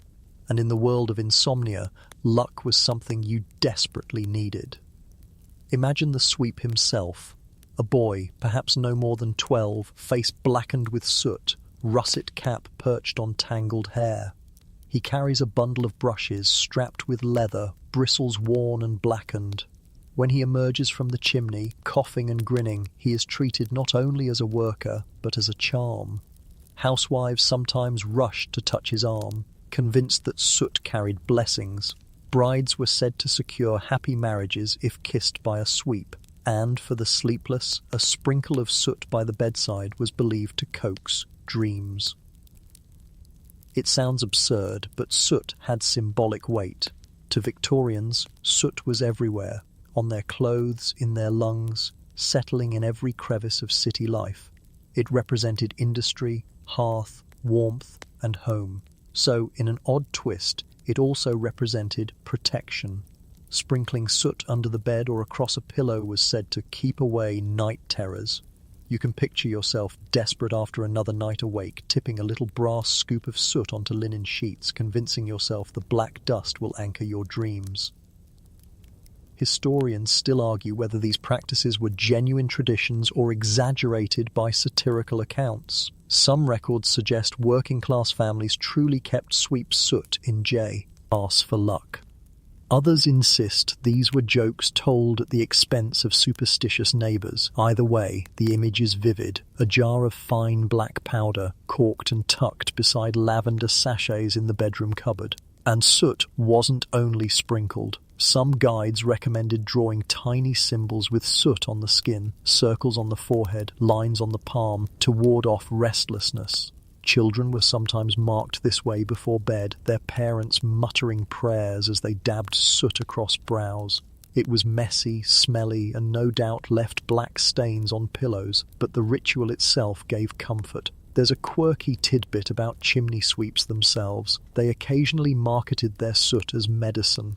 One London advertisement from the 1840s promised chimney char, a sure restorative for agitated sleepers. It claimed that a pinch dissolved in warm milk would settle the humours of the night. Whether anyone actually drank soot-laced milk is another question entirely, but the fact it was printed shows how far superstition could be stretched into commerce. The connection between sweeps and luck went deeper still. Folk belief held that a chimney sweep crossing your path in the morning foretold a day free of troubles. For insomniacs, seeing a sweep was a sign that tonight's sleep might finally arrive. Imagine yourself bleary-eyed after a long night, spotting a soot-blackened boy at dawn. Hope flickers. Perhaps, just perhaps, this will be the day your luck turns. Of course, medical professionals scoffed. Doctors dismissed soot remedies as nonsense, pointing out, quite reasonably, that soot was more likely to irritate lungs than soothe them. Reformers even campaigned against child sweeps, horrified by their exploitation and the health risks they endured. Yet despite these voices, the folklore persisted, passed in whispers and bedtime rituals, especially in poorer quarters where access to real medicine was limited. Picture a cramped Victorian bedroom in such a quarter. The walls are damp, wallpaper peeling, the air heavy with coal smoke. A mother tucks her children into a narrow bed, sprinkles a few grains of soot on the coverlet and whispers that the sweep's blessing will keep away nightmares. The children giggle, cough, then close their eyes. Whether soot has any power or not, the mother's gesture speaks of care, of trying to give comfort in a world that often lacked it. And then imagine the contrast in a wealthier home. A gentleman, amused by the superstition, keeps a little pouch of soot on his nightstand as a novelty. He tells guests the story, laughs, and sprinkles a few grains for effect. The act becomes performance, half belief, half joke, yet still clung to in moments of desperation. For who among us has not tried something silly in the middle of the night, muttering, "Well, it can't hurt"? Some tales took the superstition further, claiming that dreams themselves could be influenced by soot. Sprinkle it under the bed, they said, and you would dream of firelight and warmth. Scatter it on a pillow, and your dreams would be dark but protective, like being wrapped in smoke. Historians still debate whether such beliefs had pagan roots or were invented wholesale in Victorian urban folklore. Either way, they show how even dirt and ash could be reshaped into instruments of hope. You, of course, aren't above trying it. In your own Victorian night, after the belts and broths and baths, you crouch beside the hearth, scoop a little soot into a handkerchief and carry it to bed. You sprinkle it across the sheet, cough as the dust rises, then lie back. The smell of ash clings to your nostrils, reminding you of fires, of warmth, of home. And as absurd as it feels, you smile. At least you're not awake from worry, you're awake from soot. It's a change of pace. The charm of these rituals isn't their science, but their humanity. They reveal how far people will go to wrestle control over sleeplessness, how they'll turn even the grime of chimneys into symbols of rest. In an age when medicine was uncertain and nights were long, soot became a tiny shield against the unknown. So as you drift, or fail to drift, you lie with soot-dusted pillows, imagining the sweep's grin, the brushes rattling, the luck promised. Whether or not you sleep, you share in a tradition of hope, that the very dirt of daily life might with a little imagination be transformed into the magic of dreams. The soot has been brushed from your pillow, leaving faint grey smudges on the linen and a sharper cough in your lungs. Whether or not it carried any luck, it has not carried you into dreams.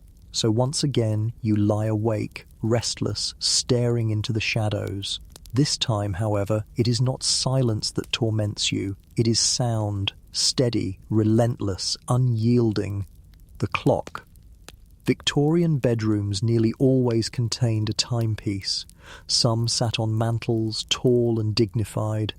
Others rested on bedside tables in brass or mahogany casings.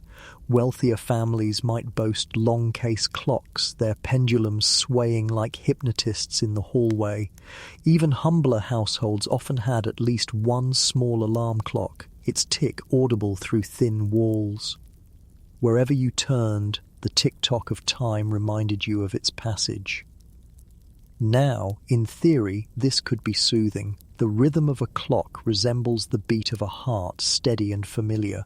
Some insomniacs even claimed it lulled them, providing a focus for their thoughts. They synchronized their breathing to the tick, inhaling on one beat, exhaling on the next, letting the rhythm carry them into drowsiness. In a way, the clock served as a kind of mechanical lullaby, a metronome for sleep.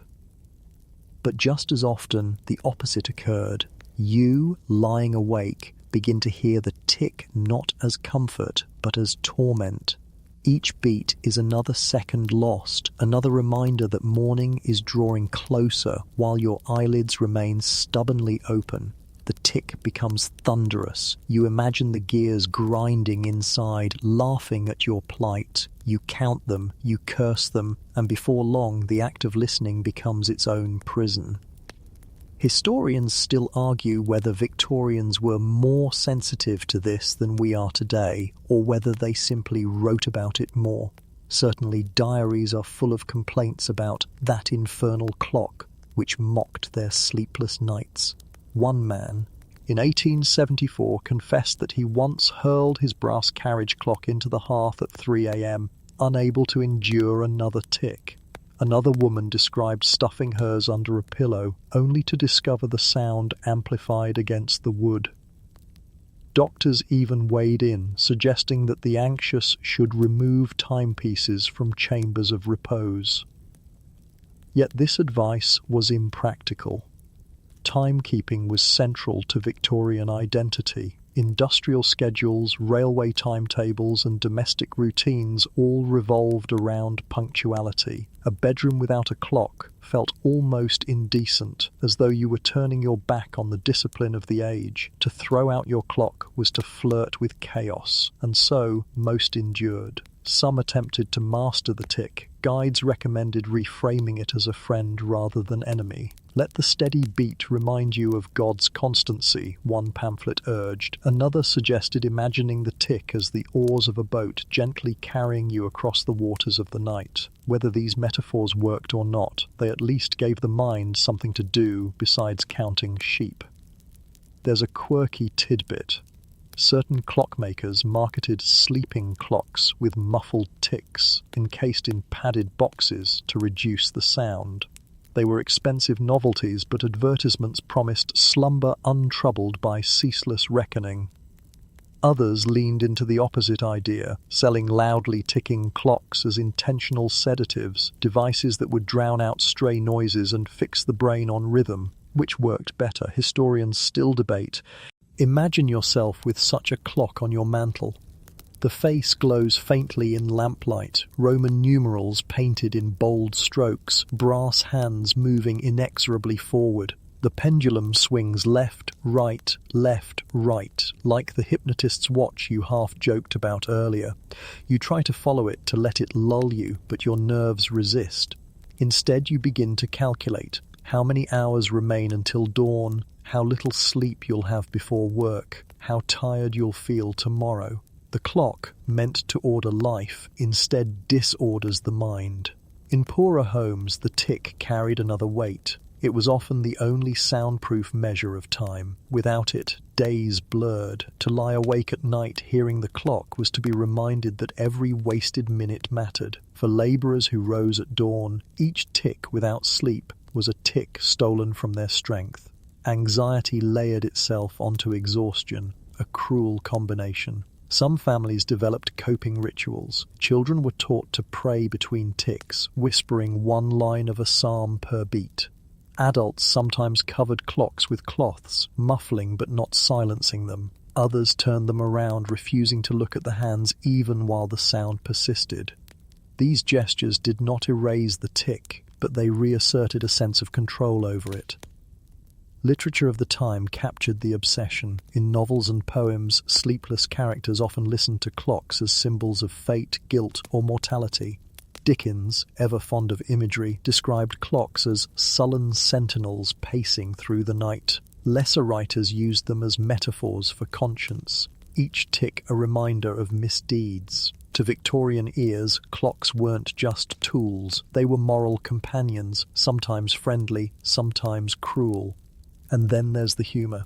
Satirical magazines drew cartoons of insomniacs glaring at giant alarm clocks with demonic faces, laughing maniacally as they ticked. One poem mocked a man who believed his clock was speeding up deliberately just to torment him. Even in suffering, Victorians found a way to poke fun at themselves, and perhaps that laughter eased the night a little.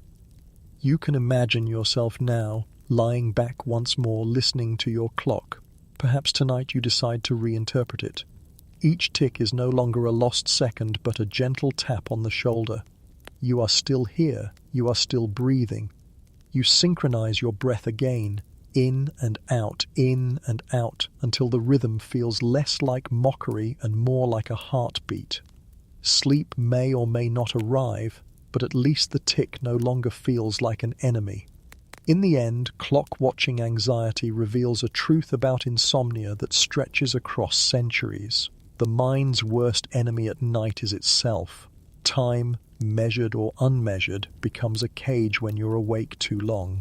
The Victorians learned this in their brass mantles and long-case pendulums, just as we learn it today with our glowing digital displays. To fight it, they tried muffled clocks, metaphors, even outright destruction, but mostly they endured, night after night, tick after tick. And so, as the hour hand crawls forward and dawn edges closer, you lie listening. Whether comfort or torment, the clock will keep on ticking. Perhaps tonight it will lull you into dreams. Perhaps it will carry you, minute by minute, into another sleepless dawn. Either way, it is your constant companion, the heartbeat of the Victorian night. The clock keeps ticking, indifferent to your size, and you realize something new. Perhaps the problem isn't soot or vinegar or feathers at all. Perhaps the problem is you. At least that's what early Victorian advice manuals insisted. Long before the modern phrase sleep hygiene entered medical vocabulary, the Victorians were already wagging their fingers at insomniacs, accusing them of bringing sleeplessness on themselves. Picture one of these manuals in your lap, bound in russet cloth with gilt lettering. The title might read, "On Proper Repose" or "Domestic Counsel for Nightly Health." You flip through stiff pages by lamplight, finding lists of do's and don'ts, each written with the stern authority of someone who clearly never tossed and turned a night in their life. Avoid heavy meals after sundown. Refrain from spirited conversation before retiring. Permit not your children to read novels past the hour of 9. The rules spill across the page, relentless as your clock. The manual scolded against midnight snacking most of all. To eat late, they warned, was to overburden the stomach and thereby excite the brain. A slice of bread before bed might be tolerated, but anything richer was condemned. Cheese, in particular, was singled out. Writers declared it the enemy of rest, certain to produce nightmares of witches, monsters, and devils. One pamphlet even printed a crude sketch of a man tossing in bed while demons danced on his chest, a wedge of cheese perched mockingly nearby.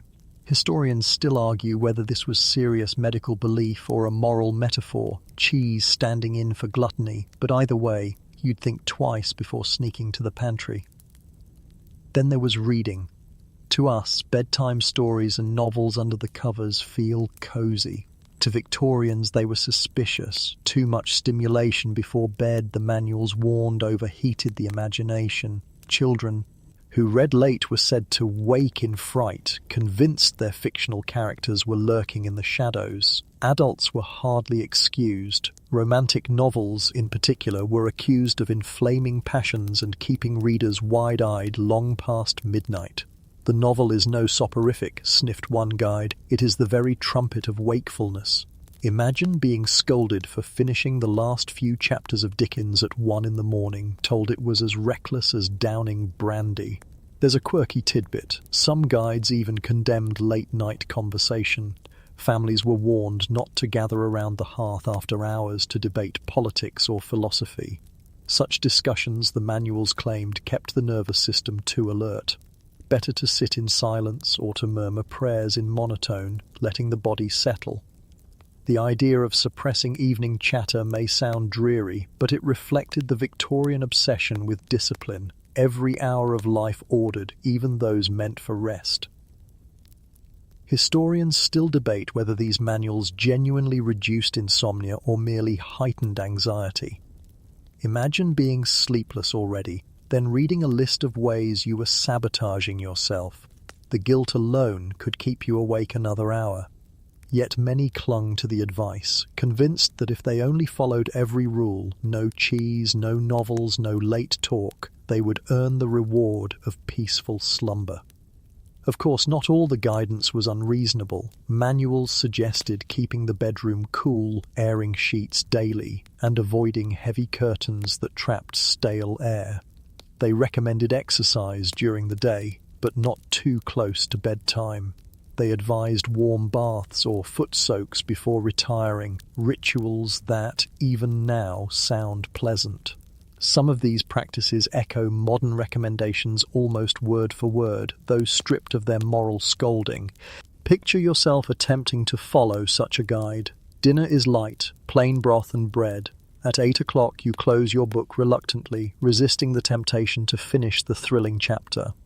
At 9, you murmur polite goodnights and retreat to your room. You open a window for fresh air, fold your clothes neatly, and wash your face in cool water. At 10, you extinguish the lamp and lie down, proud of your discipline. And yet, your eyes stay open. You have done everything correctly, but sleep still refuses. You lie there wondering if perhaps you sinned anyway, if perhaps you spoke too animatedly at supper. The manuals may have promised control, but they also planted new seeds of self-blame. Literature of the time sometimes poked fun at these guides. Satirical columns mocked households that banned cheese, novels, and laughter after dusk, painting pictures of families sitting in rigid silence like statues until bedtime. One cartoon showed a man asleep in a chair at 8:30 p.m., labelled the model sleeper, while his neighbours peered enviously through the window. The joke, of course, was that discipline alone rarely conquered insomnia. Still, the manuals reveal an important shift. Earlier cures, ale, lettuce, vinegar, treated insomnia as an external problem, something to be medicated or soothed. The sleep hygiene guides reframed it as an internal failing, a matter of behavior and willpower. If you couldn't sleep, the fault lay not in your feathers or salts, but in your habits. This shift laid groundwork for the way we still think about insomnia today, balancing between medicine and personal responsibility. There's another quirky detail. Some manuals went so far as to assign bedtime by social class. Labourers, they argued, should retire early, around 9 to preserve strength. The middle classes, with their greater leisure, might stay up until 10 or even half past. Aristocrats, accustomed to evening entertainments, could stretch until 11, but only with moderation. The implication was clear. Your class dictated not only your work, but your very sleep schedule. Whether this hierarchy produced rest or merely reinforced social order, historians still debate. And of course, prayer featured heavily. Almost every guide urged evening prayer as the surest preparation for slumber.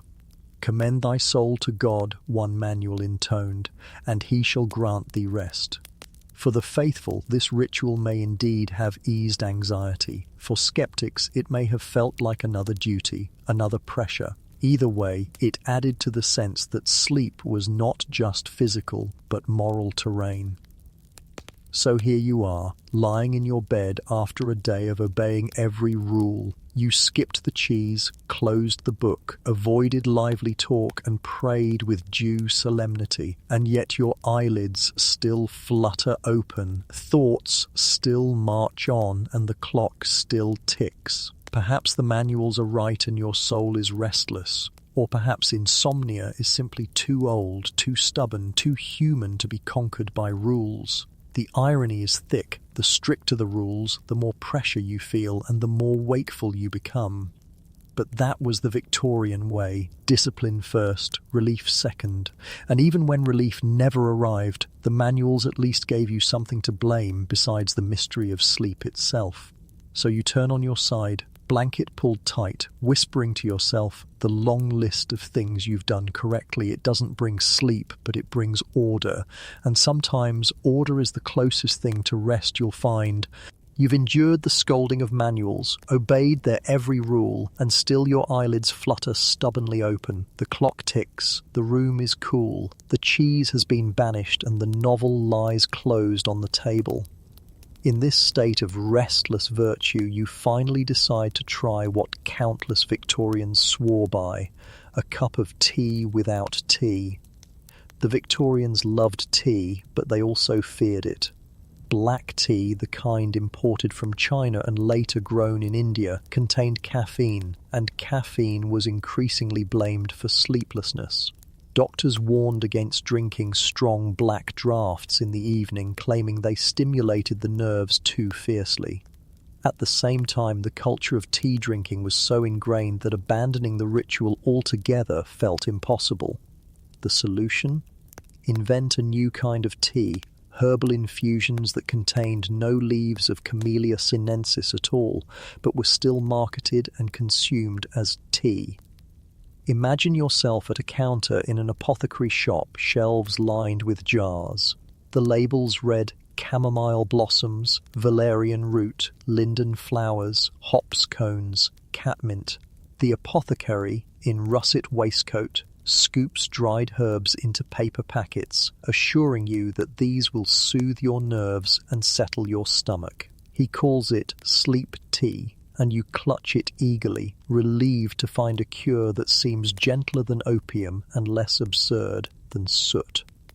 Back home, you place the herbs into a ceramic teapot, pour in boiling water, and watch the steam rise. The room fills with grassy floral scents, chamomile's apple-like sweetness, valerian's earthy tang, hops' faint bitterness. You pour a cup, the liquid golden in lamplight, and sip slowly. The warmth spreads through you, a familiar ritual mimicking real tea, but with the promise of no restless consequences.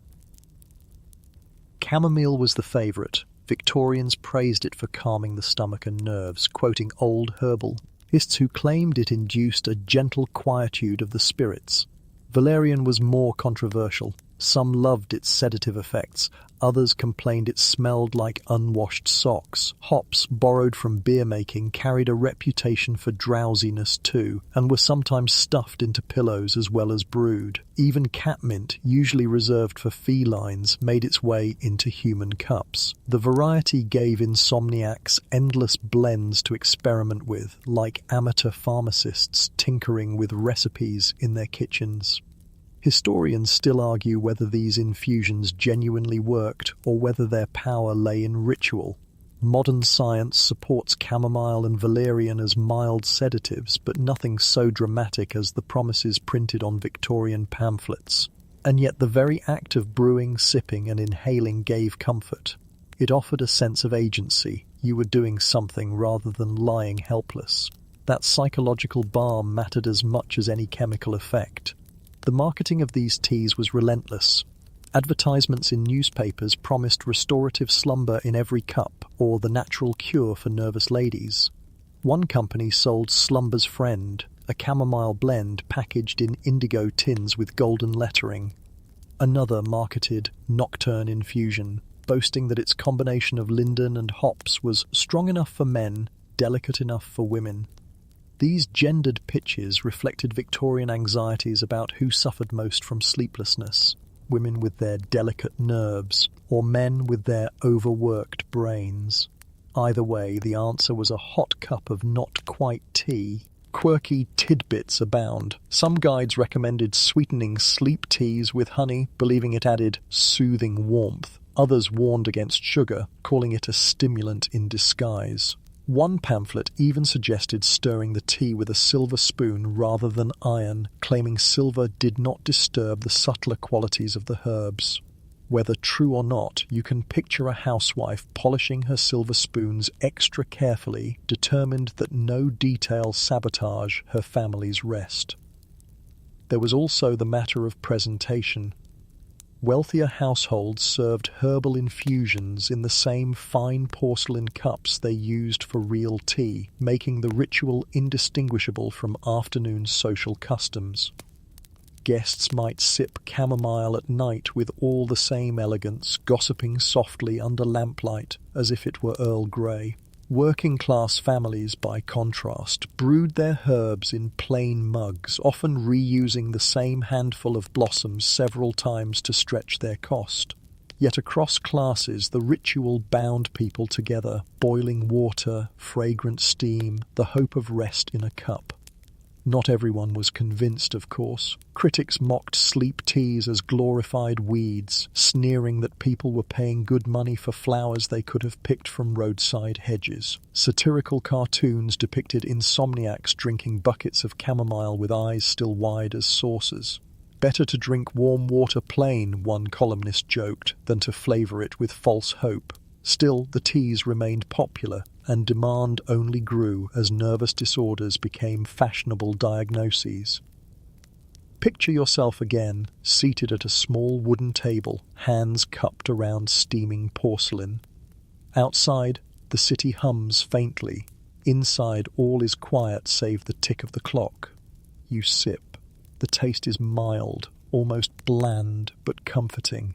You breathe in the steam. Let it curl through your nostrils and imagine it carrying calm. Ass straight to your mind. Your body softens. The worries loosen their grip. Whether or not sleep arrives, you feel closer to it than you did before. The act of tea-making itself becomes a kind of bedtime spell. Boil the water, measure the herbs, steep, pour, sip. Each step is deliberate, gentle, rhythmic. It distracts from anxiety, replacing restless thoughts with small tasks. By the time you finish your cup, you've rehearsed a ritual of peace, one you can repeat night after night. In the broader picture, these teas also represented a cultural shift. They marked the Victorian search for natural remedies, a counterbalance to the era's growing dependence on chemicals like laudanum. They also reflected the democratization of health culture. Unlike expensive belts or seaside trips, herbal infusions were accessible to almost anyone. Even the poor could grow chamomile in a garden pot and brew their own cure. So you finish your cup, set it aside, and climb back into bed. The room is still, your mouth faintly sweet, your stomach warm. You pull the quilt to your chin and let your eyes close, telling yourself that this time, the herbs will do their work. And even if they don't, you've participated in a tradition as old as civilization, drinking plants in hopes of dreaming better dreams. The chamomile cup is empty, the warmth long faded from your stomach, and still your thoughts race. You've tried herbs, salts, feathers, belts, even soot. At this point, the Victorians would tell you to seek not another bottle or pouch, but a person, the hypnotist. For a brief period in the 19th century, hypnotism became not only a parlour entertainment, but a proposed cure for insomnia. Imagine the scene. You arrive at a townhouse converted into a magnetic institute. The sign outside, painted in indigo and gilt, promises relief for nervous disorders, sleeplessness, hysteria, and even gout. Inside, heavy velvet curtains hush the light, and the air smells of incense and polished wood. Chairs are arranged in a semicircle, where a small group of insomniacs and curiosity seekers sit waiting. At the centre stands the hypnotist, perhaps a gentleman in a saffron waistcoat, his hair slicked, his voice soothing yet theatrical. Hypnotism was still a novelty, hovering between science and spectacle. Derived from mesmerism, it promised to place the subject into a trance state, somewhere between sleep and wakefulness. In this trance, nervous agitation was said to quiet, muscles to relax, and, in some cases, genuine slumber to follow. For the sleepless, it offered something tantalizing, the idea that another mind could guide theirs into rest. The hypnotist approaches you, speaks softly, and begins swinging a pocket watch on a chain. The brass glimmers in the lamplight, swaying left and right. His voice is rhythmic. Your eyelids grow heavy. You feel calm. You will rest. Around you, some in the audience stifle laughter, others lean forward, captivated. You, meanwhile, follow the watch, letting your eyes trace its arc until the rhythm pulls you inward. Historians still argue whether Victorian hypnotists genuinely induced sleep or merely encouraged compliant patients to relay X. Some records describe subjects who fell into deep, quiet slumber. Others note people who simply played along, half believing, half performing. Yet even skeptics admitted the ritual itself could be calming. The darkened room, the soothing voice, the focus on breath and rhythm all resembled modern relaxation techniques. Whether called hypnosis or not, the practice gave restless minds a structure for surrender. The parlors themselves added to the effect. Draped in teal and russet fabrics, lit by oil lamps turned low, they resembled theatrical stages. Hypnotists understood ambience mattered. Some even employed musicians to play gentle harp or violin as background, underscoring the trance. Clients were encouraged to recline on couches, much as patients would later do in psychoanalyst offices. In this atmosphere, suggestion carried weight. You weren't simply falling asleep, you were participating in the drama of being cured. Quirky tidbits abound. Some hypnotists claimed they could implant dreams, directing what subjects would see while they slept. "You will dream of calm rivers," one might intone, or "you will see fields of flowers." Patients sometimes reported such imagery, though whether it was true suggestion or coincidence, historians still debate. Others promised they could remove nightmares altogether, commanding the mind to resist dark thoughts. For the insomniac, such promises were irresistible. Critics, of course, abounded. Religious leaders warned that hypnotism meddled with the soul, making subjects vulnerable to sin or even possession.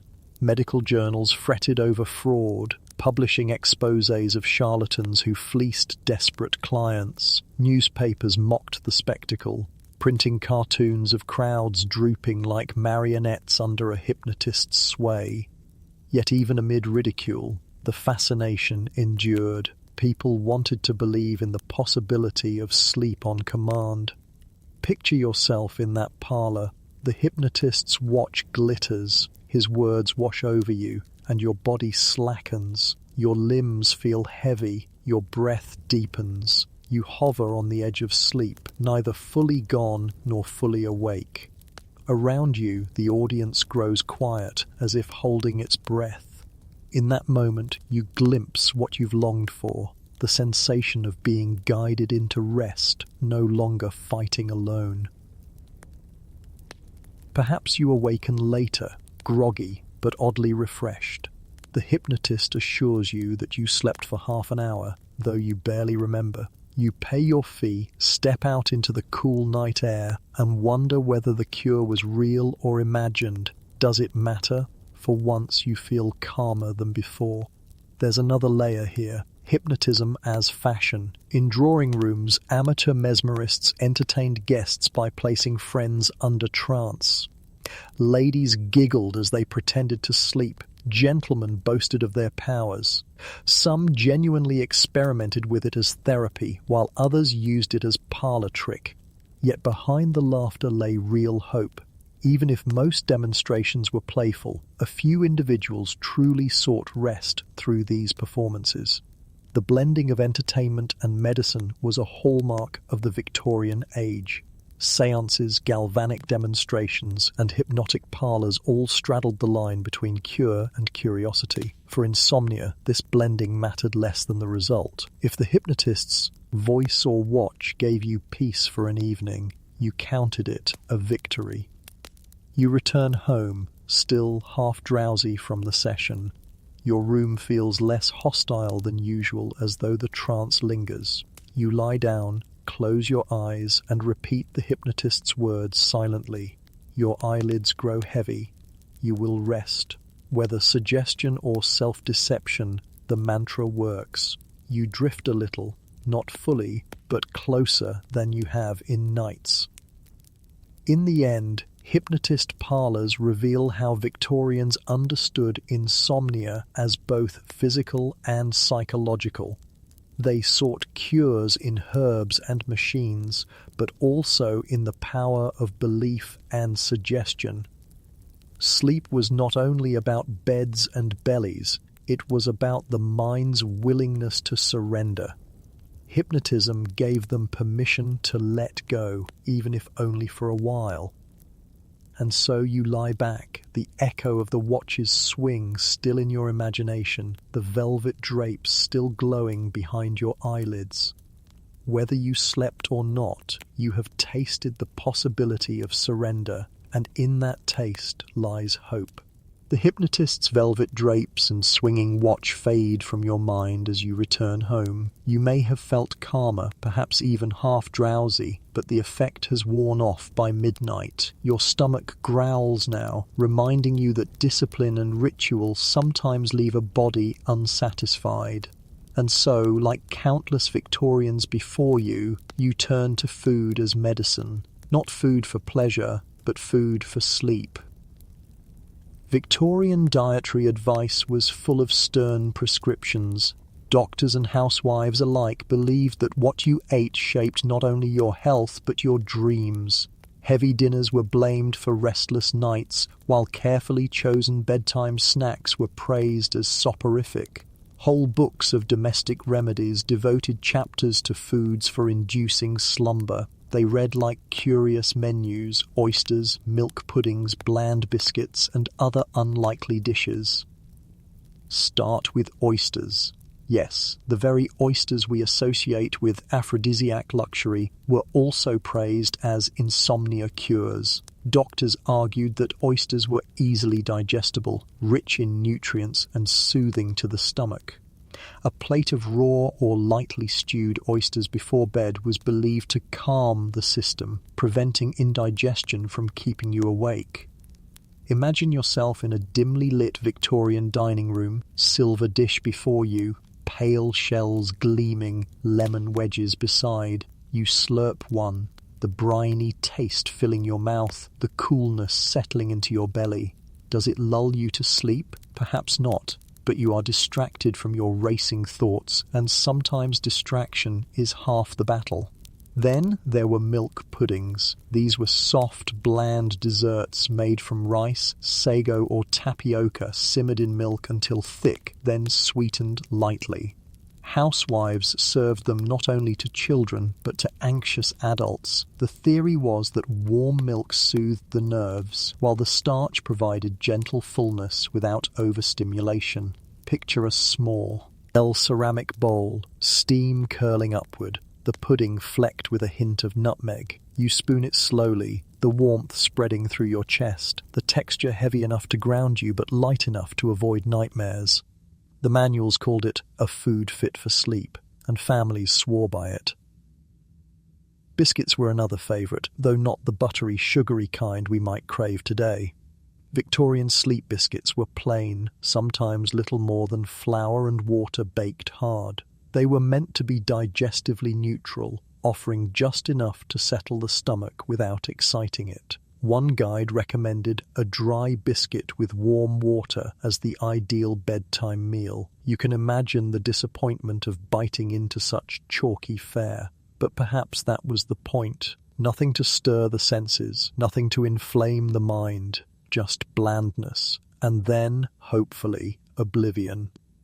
Historians still argue whether these foods genuinely promoted sleep or whether they simply filled an empty stomach, easing discomfort. Certainly, warm milk does have mild sedative effects, thanks to tryptophan, and bland starches are unlikely to upset digestion. But oysters? That one remains debatable.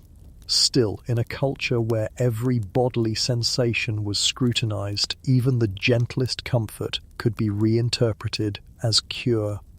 Quirky tidbits pepper the history of these foods. One pamphlet suggested that eating lettuce sandwiches, bread spread with butter and layered with lettuce leaves, was ideal for insomniacs. Another recommended calf's foot jelly, a gelatinous concoction made from boiling animal bones, strained and sweetened. The logic was that jelly was nourishing but not stimulating, slipping down easily and coating the stomach.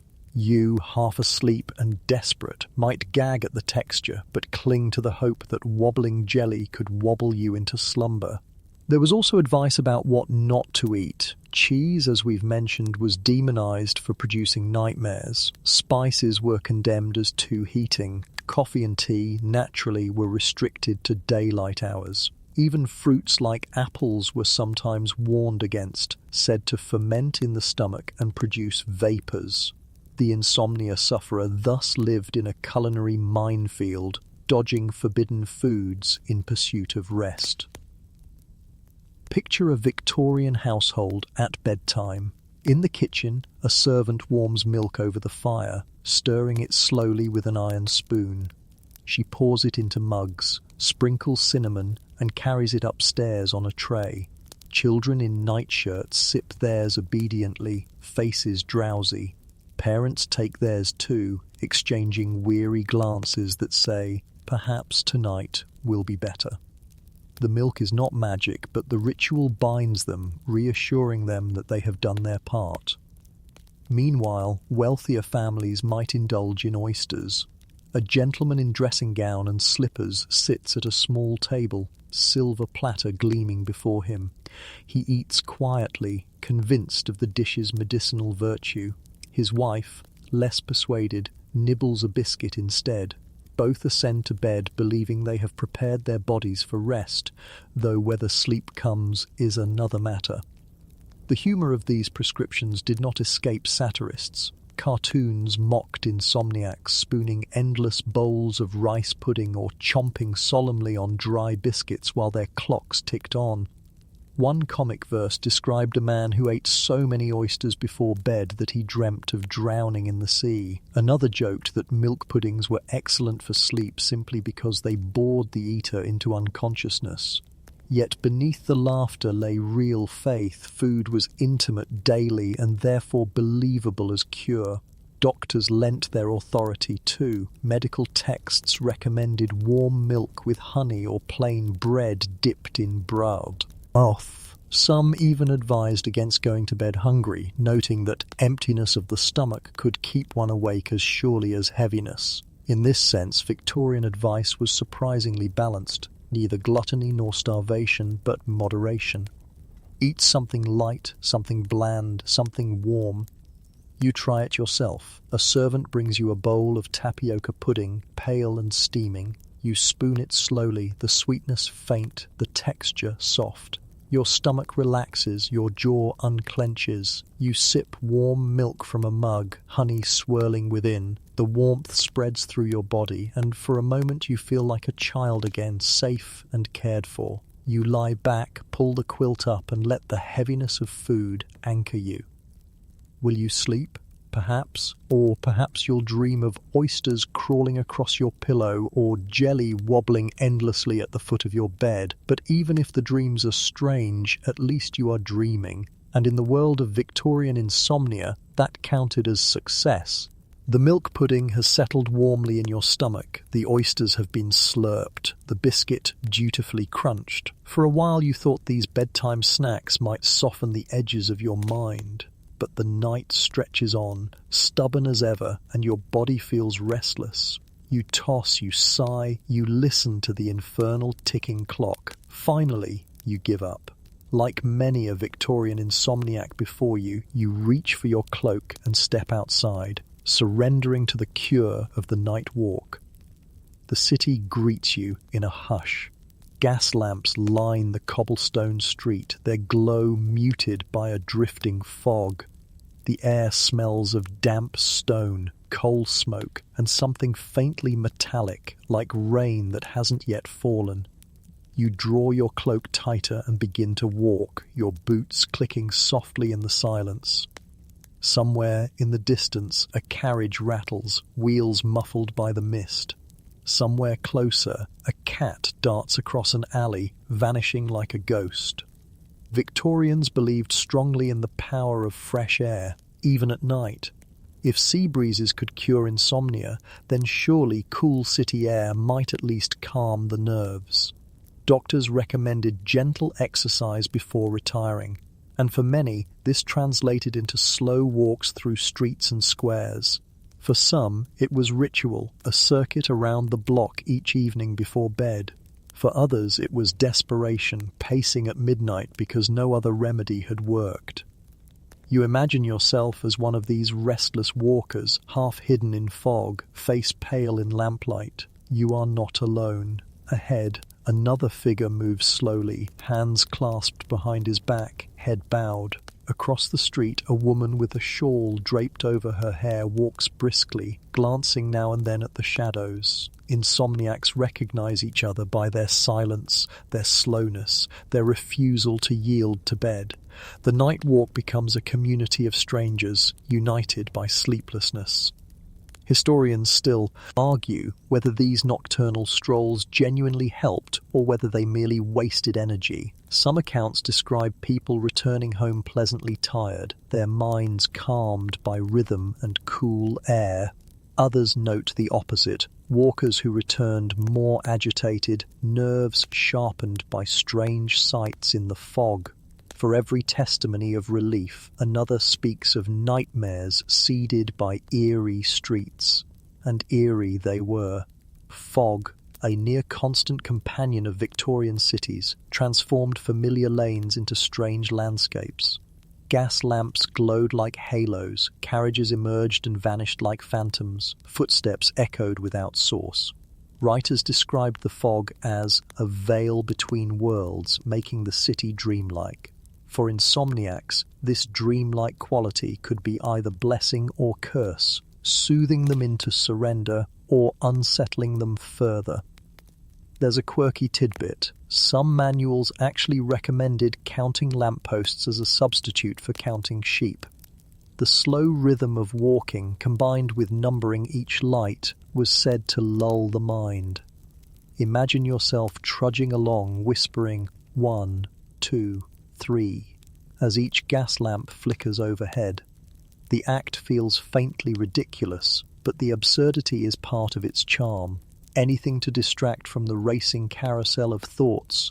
Of course, not everyone approved of night walking. Respectability was a constant Victorian concern, and to be seen wandering at midnight carried implications. Was the walker nervous, eccentric, sinful? Women in particular risked suspicion. A lone lady abroad after dark was easily mistaken for something less innocent. Some households solved this by pacing their own gardens or courtyards instead of public streets. Wealthier families with enclosed squares turned them into unofficial insomnia tracks, where neighbours nodded politely as they passed each other under the moon. Picture one such garden walk. The gravel crunches beneath your shoes, lavender bushes brush your cloak, and a small fountain burbles faintly. The fog here is softer, the silence deeper. You make your circuit once, twice, thrice, until your body feels pleasantly weary. Then you return indoors, cheeks cold, hoping the exertion has carved a path toward rest. Yet for others, the street itself offered a kind of theatre. Night walks revealed a side of the city invisible by day. You might pass a watchman leaning on his staff, nodding half asleep. You might glimpse bakers at work in pre-dawn hours, ovens glowing through shop windows. You might hear music spilling faintly from a tavern, or see shadows flitting in alleys. For insomniacs, these sights were a reminder that the world never fully sleeps. To walk among them was to share in a hidden life, secret and strange. Literature captured this atmosphere vividly. Dickens himself was famous for his night walks, often wandering London's foggy streets when he couldn't sleep. He wrote of them with both melancholy and fascination, describing how the city seemed alive, breathing with its own pulse. His essays made the insomnia walk almost fashionable, as though sleeplessness could be transformed into artistic adventure. Many readers imitated him, wandering in hopes of inspiration, or at least distraction. But inspiration was not always soothing. Some reported returning from walks more unsettled than before, haunted by the shapes they saw in mist. Night watchmen told tales of insomniacs who rambled until dawn, muttering to themselves, unable to return home. One doctor warned that nocturnal promenades could become habit-forming, turning mild insomnia into chronic wandering. Whether these warnings were genuine medical concern or simply Victorian suspicion of eccentricity, historians still debate. You, however, are too tired to worry about respectability or habit. You walk slowly, boots echoing, eyes half closed. The fog wraps you in softness, muffling the world. You breathe deeply, letting the cool, damp air fill your lungs. For a moment, the rhythm soothes you, step, step, breath, breath. Perhaps this time, the walk will wear you out enough to surrender. Eventually, you return home, cloak damp, cheeks flushed. You slip back into bed, the sheets cold against your skin. The clock ticks on, but your body feels heavier now, pleasantly fatigued. You close your eyes and remember the glow of lamps, the crunch of gravel, the rhythm of steps. Whether or not you sleep, you have joined a long tradition of restless souls who sought their cure not in bottles or belts, but in the foggy streets themselves. The fog of your midnight walk still clings to your cloak as you return indoors. Your body is pleasantly chilled, your lungs feel rinsed, and for a moment you believe you've tired yourself into submission. But when you slip beneath the quilt, the restlessness returns, the clock ticks, your mind begins again. And so you remember another Victorian phenomenon, not a physical cure, but a moral one. For many, insomnia was not simply sleeplessness, it was a sign of weak virtue. Imagine a pamphlet pressed into your hand after church, its cover lettered in stern black ink, on the dangers of wakeful nights. You unfold it by lamplight and the words scold you from the page. Wakefulness, it says, is evidence of a guilty conscience. The honest man rests easily, the wicked man tosses. If you cannot sleep, then perhaps your soul is unsettled, weighed down by sin. It's not your mattress or your stomach or your nerves, it's your character. Such moral lectures were common in the 19th century, blending theology and social order. Ministers preached that God granted sleep to the righteous, while the restless lay awake in divine punishment. Pamphlets warned that late-night thoughts opened the door to temptation, gambling, lust, drink, or simply idle imagination. Parents were advised to instruct children that sleeplessness meant something was spiritually amiss. Imagine lying awake as a child, hearing the clock strike midnight, and feeling terror that God himself had marked your soul as guilty. Historians still argue whether these lectures genuinely influenced behavior or merely added guilt to existing insomnia. On one hand, some diarists confessed that sermons deepened their anxiety, convincing them they were morally flawed. On the other, others mocked the idea, noting that even the most pious ministers admitted to sleepless nights. Hypocrisy, after all, was not lost on Victorians. Picture a drawing room where such a lecture unfolds. A father sits stiffly in a russet armchair, pamphlet open, children gathered reluctantly around. "Do not allow your thoughts to wander after the hour of 9, he intones. To lie awake is to indulge weakness. The children fidget, stifling yawns, half listening, half resentful. For them, bedtime has become not just a matter of quilts and prayers, but of moral policing. To wake in the night is to risk shame." There's a quirky tidbit here. Some pamphlets linked insomnia to laziness. The logic ran that if you napped during the day, surely a sign of sloth, you would then be unable to sleep at night. Thus, both the day and the night were moral battlegrounds. One tract declared, "The man who dozes after supper cheats God of his night."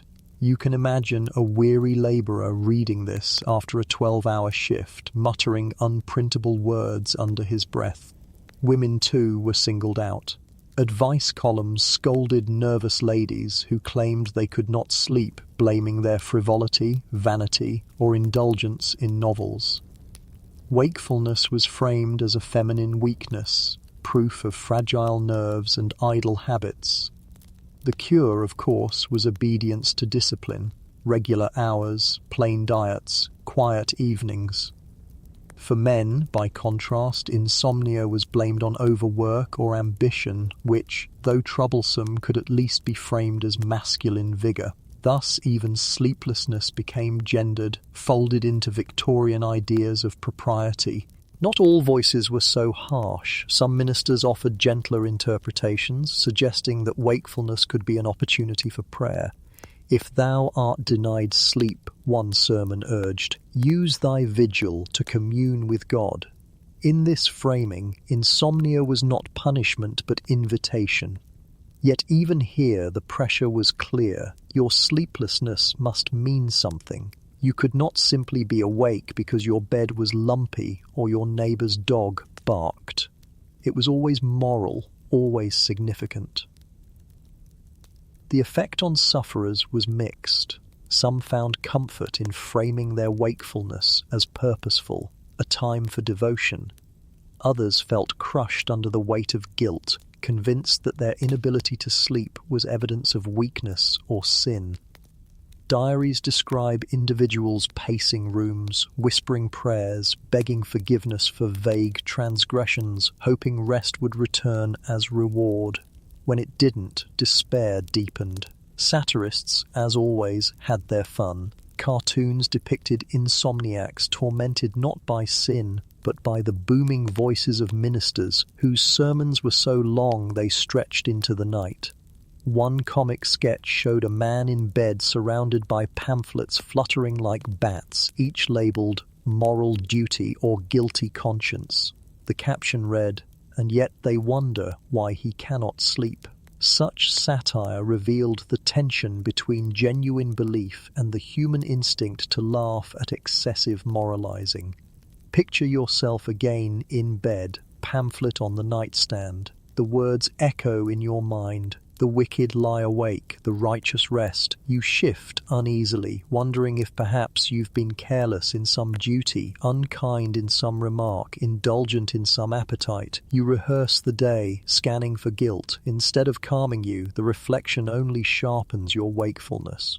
Your conscience now races alongside your thoughts, and the night grows longer still. This moral framing of insomnia also intersected with class. For the poor, sleeplessness might be blamed on idleness or drink. For the wealthy, it might be excused as nervous strain from intellectual work. Thus, morality cloaked social prejudice, excusing some while condemning others. The same sleepless night could mark one person as industrious and another as sinful, depending on their status.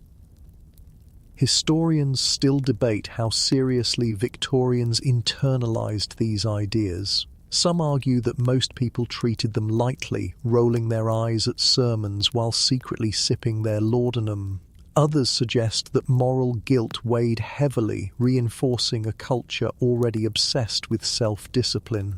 Either way, the pamphlets reveal how sleep itself became part of the moral order, judged not only by health but by virtue.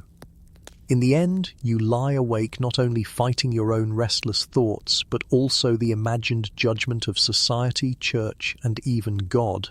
The room feels heavier, not lighter, for these lectures. You clutch the quilt tighter, wishing you could forget the sermons and pamphlets, wishing sleeplessness could be nothing more than sleeplessness. But in Victorian eyes, nothing was so simple. Even the night was a stage for morality, and every closed or open eye a verdict.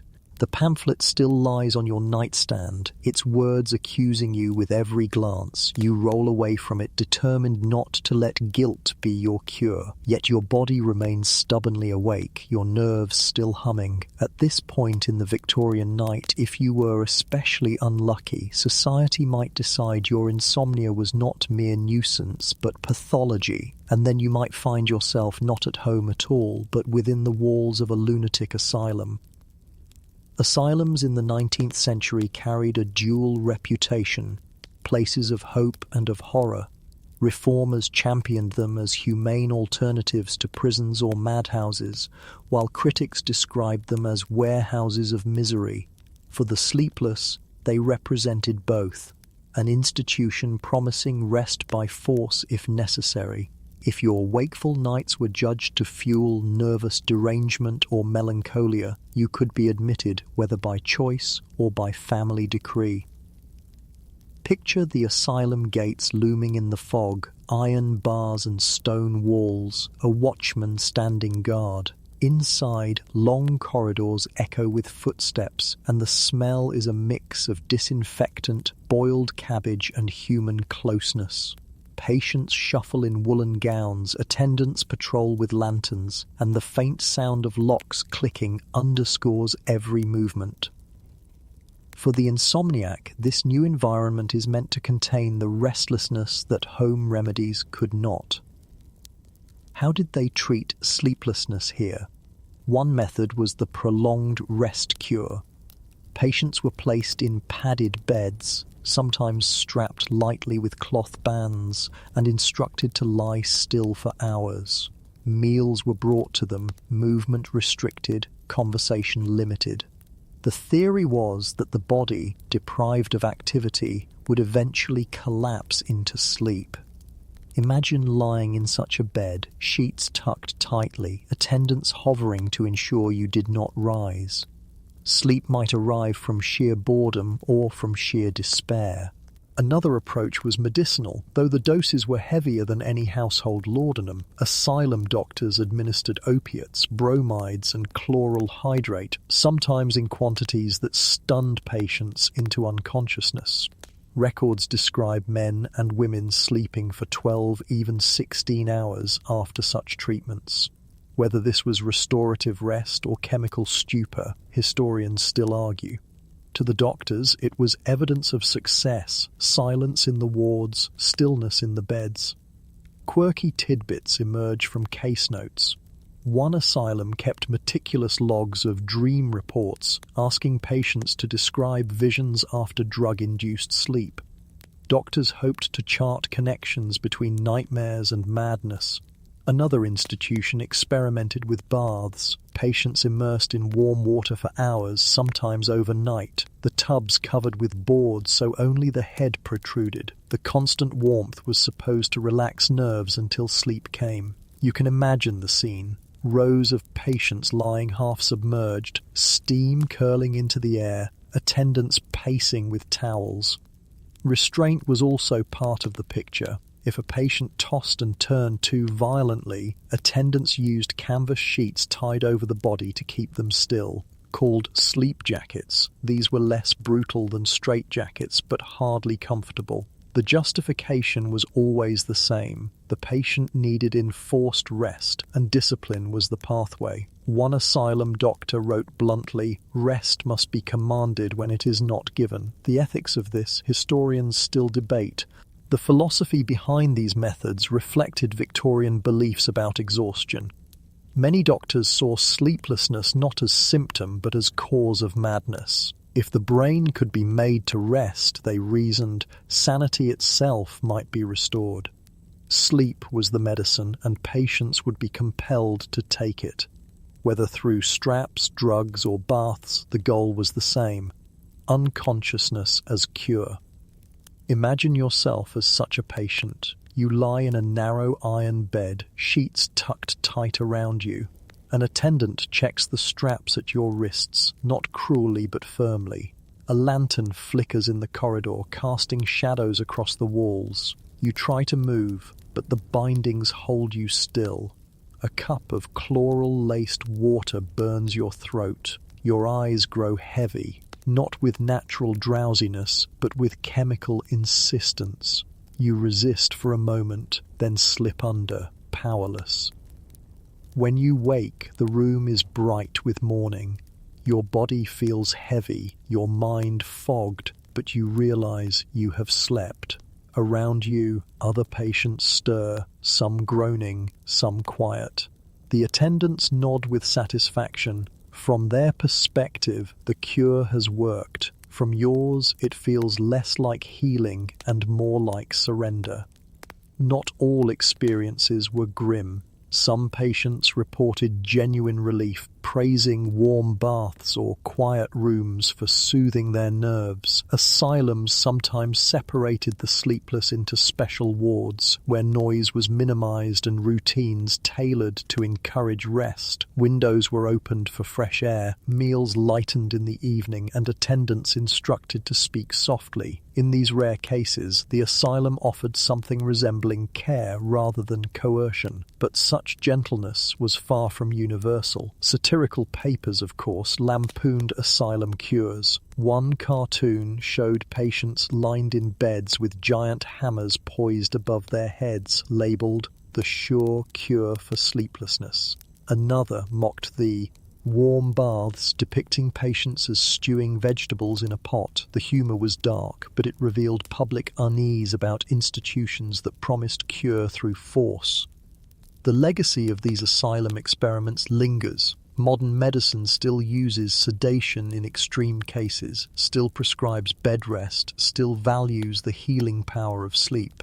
But the Victorian approach, treating insomnia as near criminal, something to be punished or compelled, reveals the anxieties of the era. Order was everything, and sleeplessness represented disorder. The asylum's task was not just to cure, but to discipline. So you picture yourself again, lying in that narrow bed, straps loosened now, morning sunlight creeping across the floor. Your body aches, your mind is slow, but for once you cannot deny it. You have slept. Whether it was healing sleep or forced oblivion, only you can decide. For the Victorians, the distinction barely mattered. In their eyes, silence in the night was victory enough. The asylum gates fade from imagination, and once again you are back in your own Victorian bedroom. The night is nearly spent, and you find yourself not so much fighting for sleep as floating within its absence. The cures have been tried in sequence. The warm ales and lettuce tinctures, the vinegar cloths and feather beds, the salts, the laudanum, the lavender, the sermons, the seaside, the belts, the soot, the clocks, the puddings, the walks, the lectures, and even the asylum's heavy hand. What remains now are the final hours, when the candles burn low and the oil lamps sputter toward darkness. Picture your room. The curtains are drawn, heavy velvet now faintly glowing with the first suggestion of dawn beyond. On the table, the last candle flickers, its wax pooling like a miniature landscape. The lamp hisses, its reservoir almost spent, the smell of burnt oil drifting faintly in the air. Shadows dance against the wallpaper, flowers and vines bending with each tremor of flame. These are the candlelight hours, the time when remedies have failed, but surrender begins. For many Victorians, this was a familiar scene. The last of the night belonged not to doctors or pamphlets, but to resignation. Insomniacs watched their candles dwindle, timing their wakefulness by how far the wax had melted. Some found comfort in this slow burn, as though the candle were keeping vigil with them. Others found despair, counting each drip as proof of another lost hour. Historians still argue whether these late hours brought solace or torment, but everyone agrees they were unforgettable. There's a quiet poetry in these hours. The room, once bustling with rituals, soaking rags, brewing teas, strapping belts, nibbling puddings, now grows still. You have no more energy for remedies. You sit, wrapped in a shawl, staring at the flame as though it alone understands your restlessness. Your thoughts move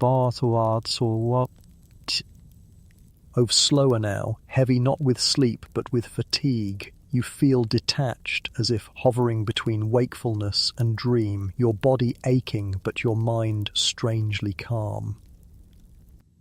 Quirky tidbits surface even here. Some insomniacs wrote letters by candlelight, pouring confessions onto paper in the small hours. Others sketched, embroidered, or read quietly until their eyes gave way. A few swore by simply watching the flame, treating it as meditation before such language existed. To stare at fire is to enter half-sleep, one diarist claimed in 1862, describing how she drifted into drowsiness while following the candle's dance. You try it now, eyes fixed on the flame, and for a moment the rhythm does feel hypnotic. Religious interpretations coloured these hours as well. Candles themselves carried symbolism, the light of God, the presence of the soul, the vigil of hope. To keep a candle burning at night was seen as protection, warding off evil or nightmares. Thus, the sleepless insomniac was never entirely alone. The candle was a companion, a symbol, a prayer. You whisper into the flame, not quite knowing whether you address yourself, your God, or the night itself. As dawn approaches, the world outside stirs. You hear a cart clattering down the street, a milkman calling softly, footsteps echoing as workers rise for the day. Birds begin to sing, tentative at first, then insistent. You realize you have nearly outlasted the night, carried through by remedies and rituals, but mostly by sheer endurance. Perhaps you will collapse into brief sleep now, just as the world wakes. Perhaps you will soldier through, red-eyed, into another day. Either way, you have made it. Historians still debate whether insomnia shaped Victorian life more than we realise. Diaries and letters show how widespread it was, how often people described their struggles in detail. Yet it was rarely named outright as illness, more often disguised as nervousness, melancholy, or simply wakeful nights. What unites all these accounts is the image of the candle burning low, the insomniac watching in silence, waiting for rest that may or may not come. So here you are, in your final candlelight hours.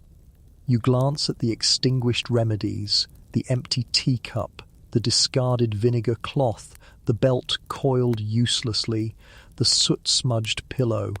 Each was tried, each failed, yet each carried its own comfort, the comfort of trying, of not surrendering entirely. And in their failure you've arrived at something deeper, a strange acceptance. Sleeplessness is not just battle, it is also landscape, one that countless Victorians walked before you. You join them now, candle in hand, drifting between centuries, your wakefulness both curse and kinship. The flame sputters once, twice, then dies. The room falls into grey light as dawn rises. You are left with silence, with birdsong, with the faint warmth of wax cooling on the table. Your body aches, your eyes burn, but your mind is oddly light. Perhaps tonight will be different, or perhaps it will be the same. For now, the night is over, and you are still here. And now, dear listener, let's slow everything down. The journey through Victorian nights has been long, through vinegar and feathers, soot and sermons, belts and baths. You've walked foggy streets, sipped bitter teas, and watched candles dwindle. Each cure was peculiar, sometimes laughable, sometimes tender, always human. They remind us that sleeplessness is not just a modern affliction but an old companion stretching across centuries. So take a deeper breath now. Let the details blur, the oyster platters, the ticking clocks, the rustle of quilts. Let them soften at the edges, fading like dream fragments at dawn. You don't need to hold them anymore. They were stories, gentle company for your restless mind, and now they can drift away. Imagine the candle again, its last glow fading into smoke. Picture the room growing quiet, the outside world muffled. The air is cool, the bed steady, the night heavy. You are no longer fighting, you are floating. Even if sleep does not claim you instantly, you can rest in this softness, knowing that nothing more is demanded of you. The Victorians tried every remedy they could invent. You need try nothing now. Simply lie still, breathe slowly, and let the rhythm of your own body carry you. With each breath, imagine yourself lighter, as though the quilt has become a cloud carrying you away. The stories have ended. The lamps are out, the remedies spent. What remains is calm. You are safe, you are cared for, and you can rest. Let the night close gently around you, and if dreams come, let them be kind. Good night.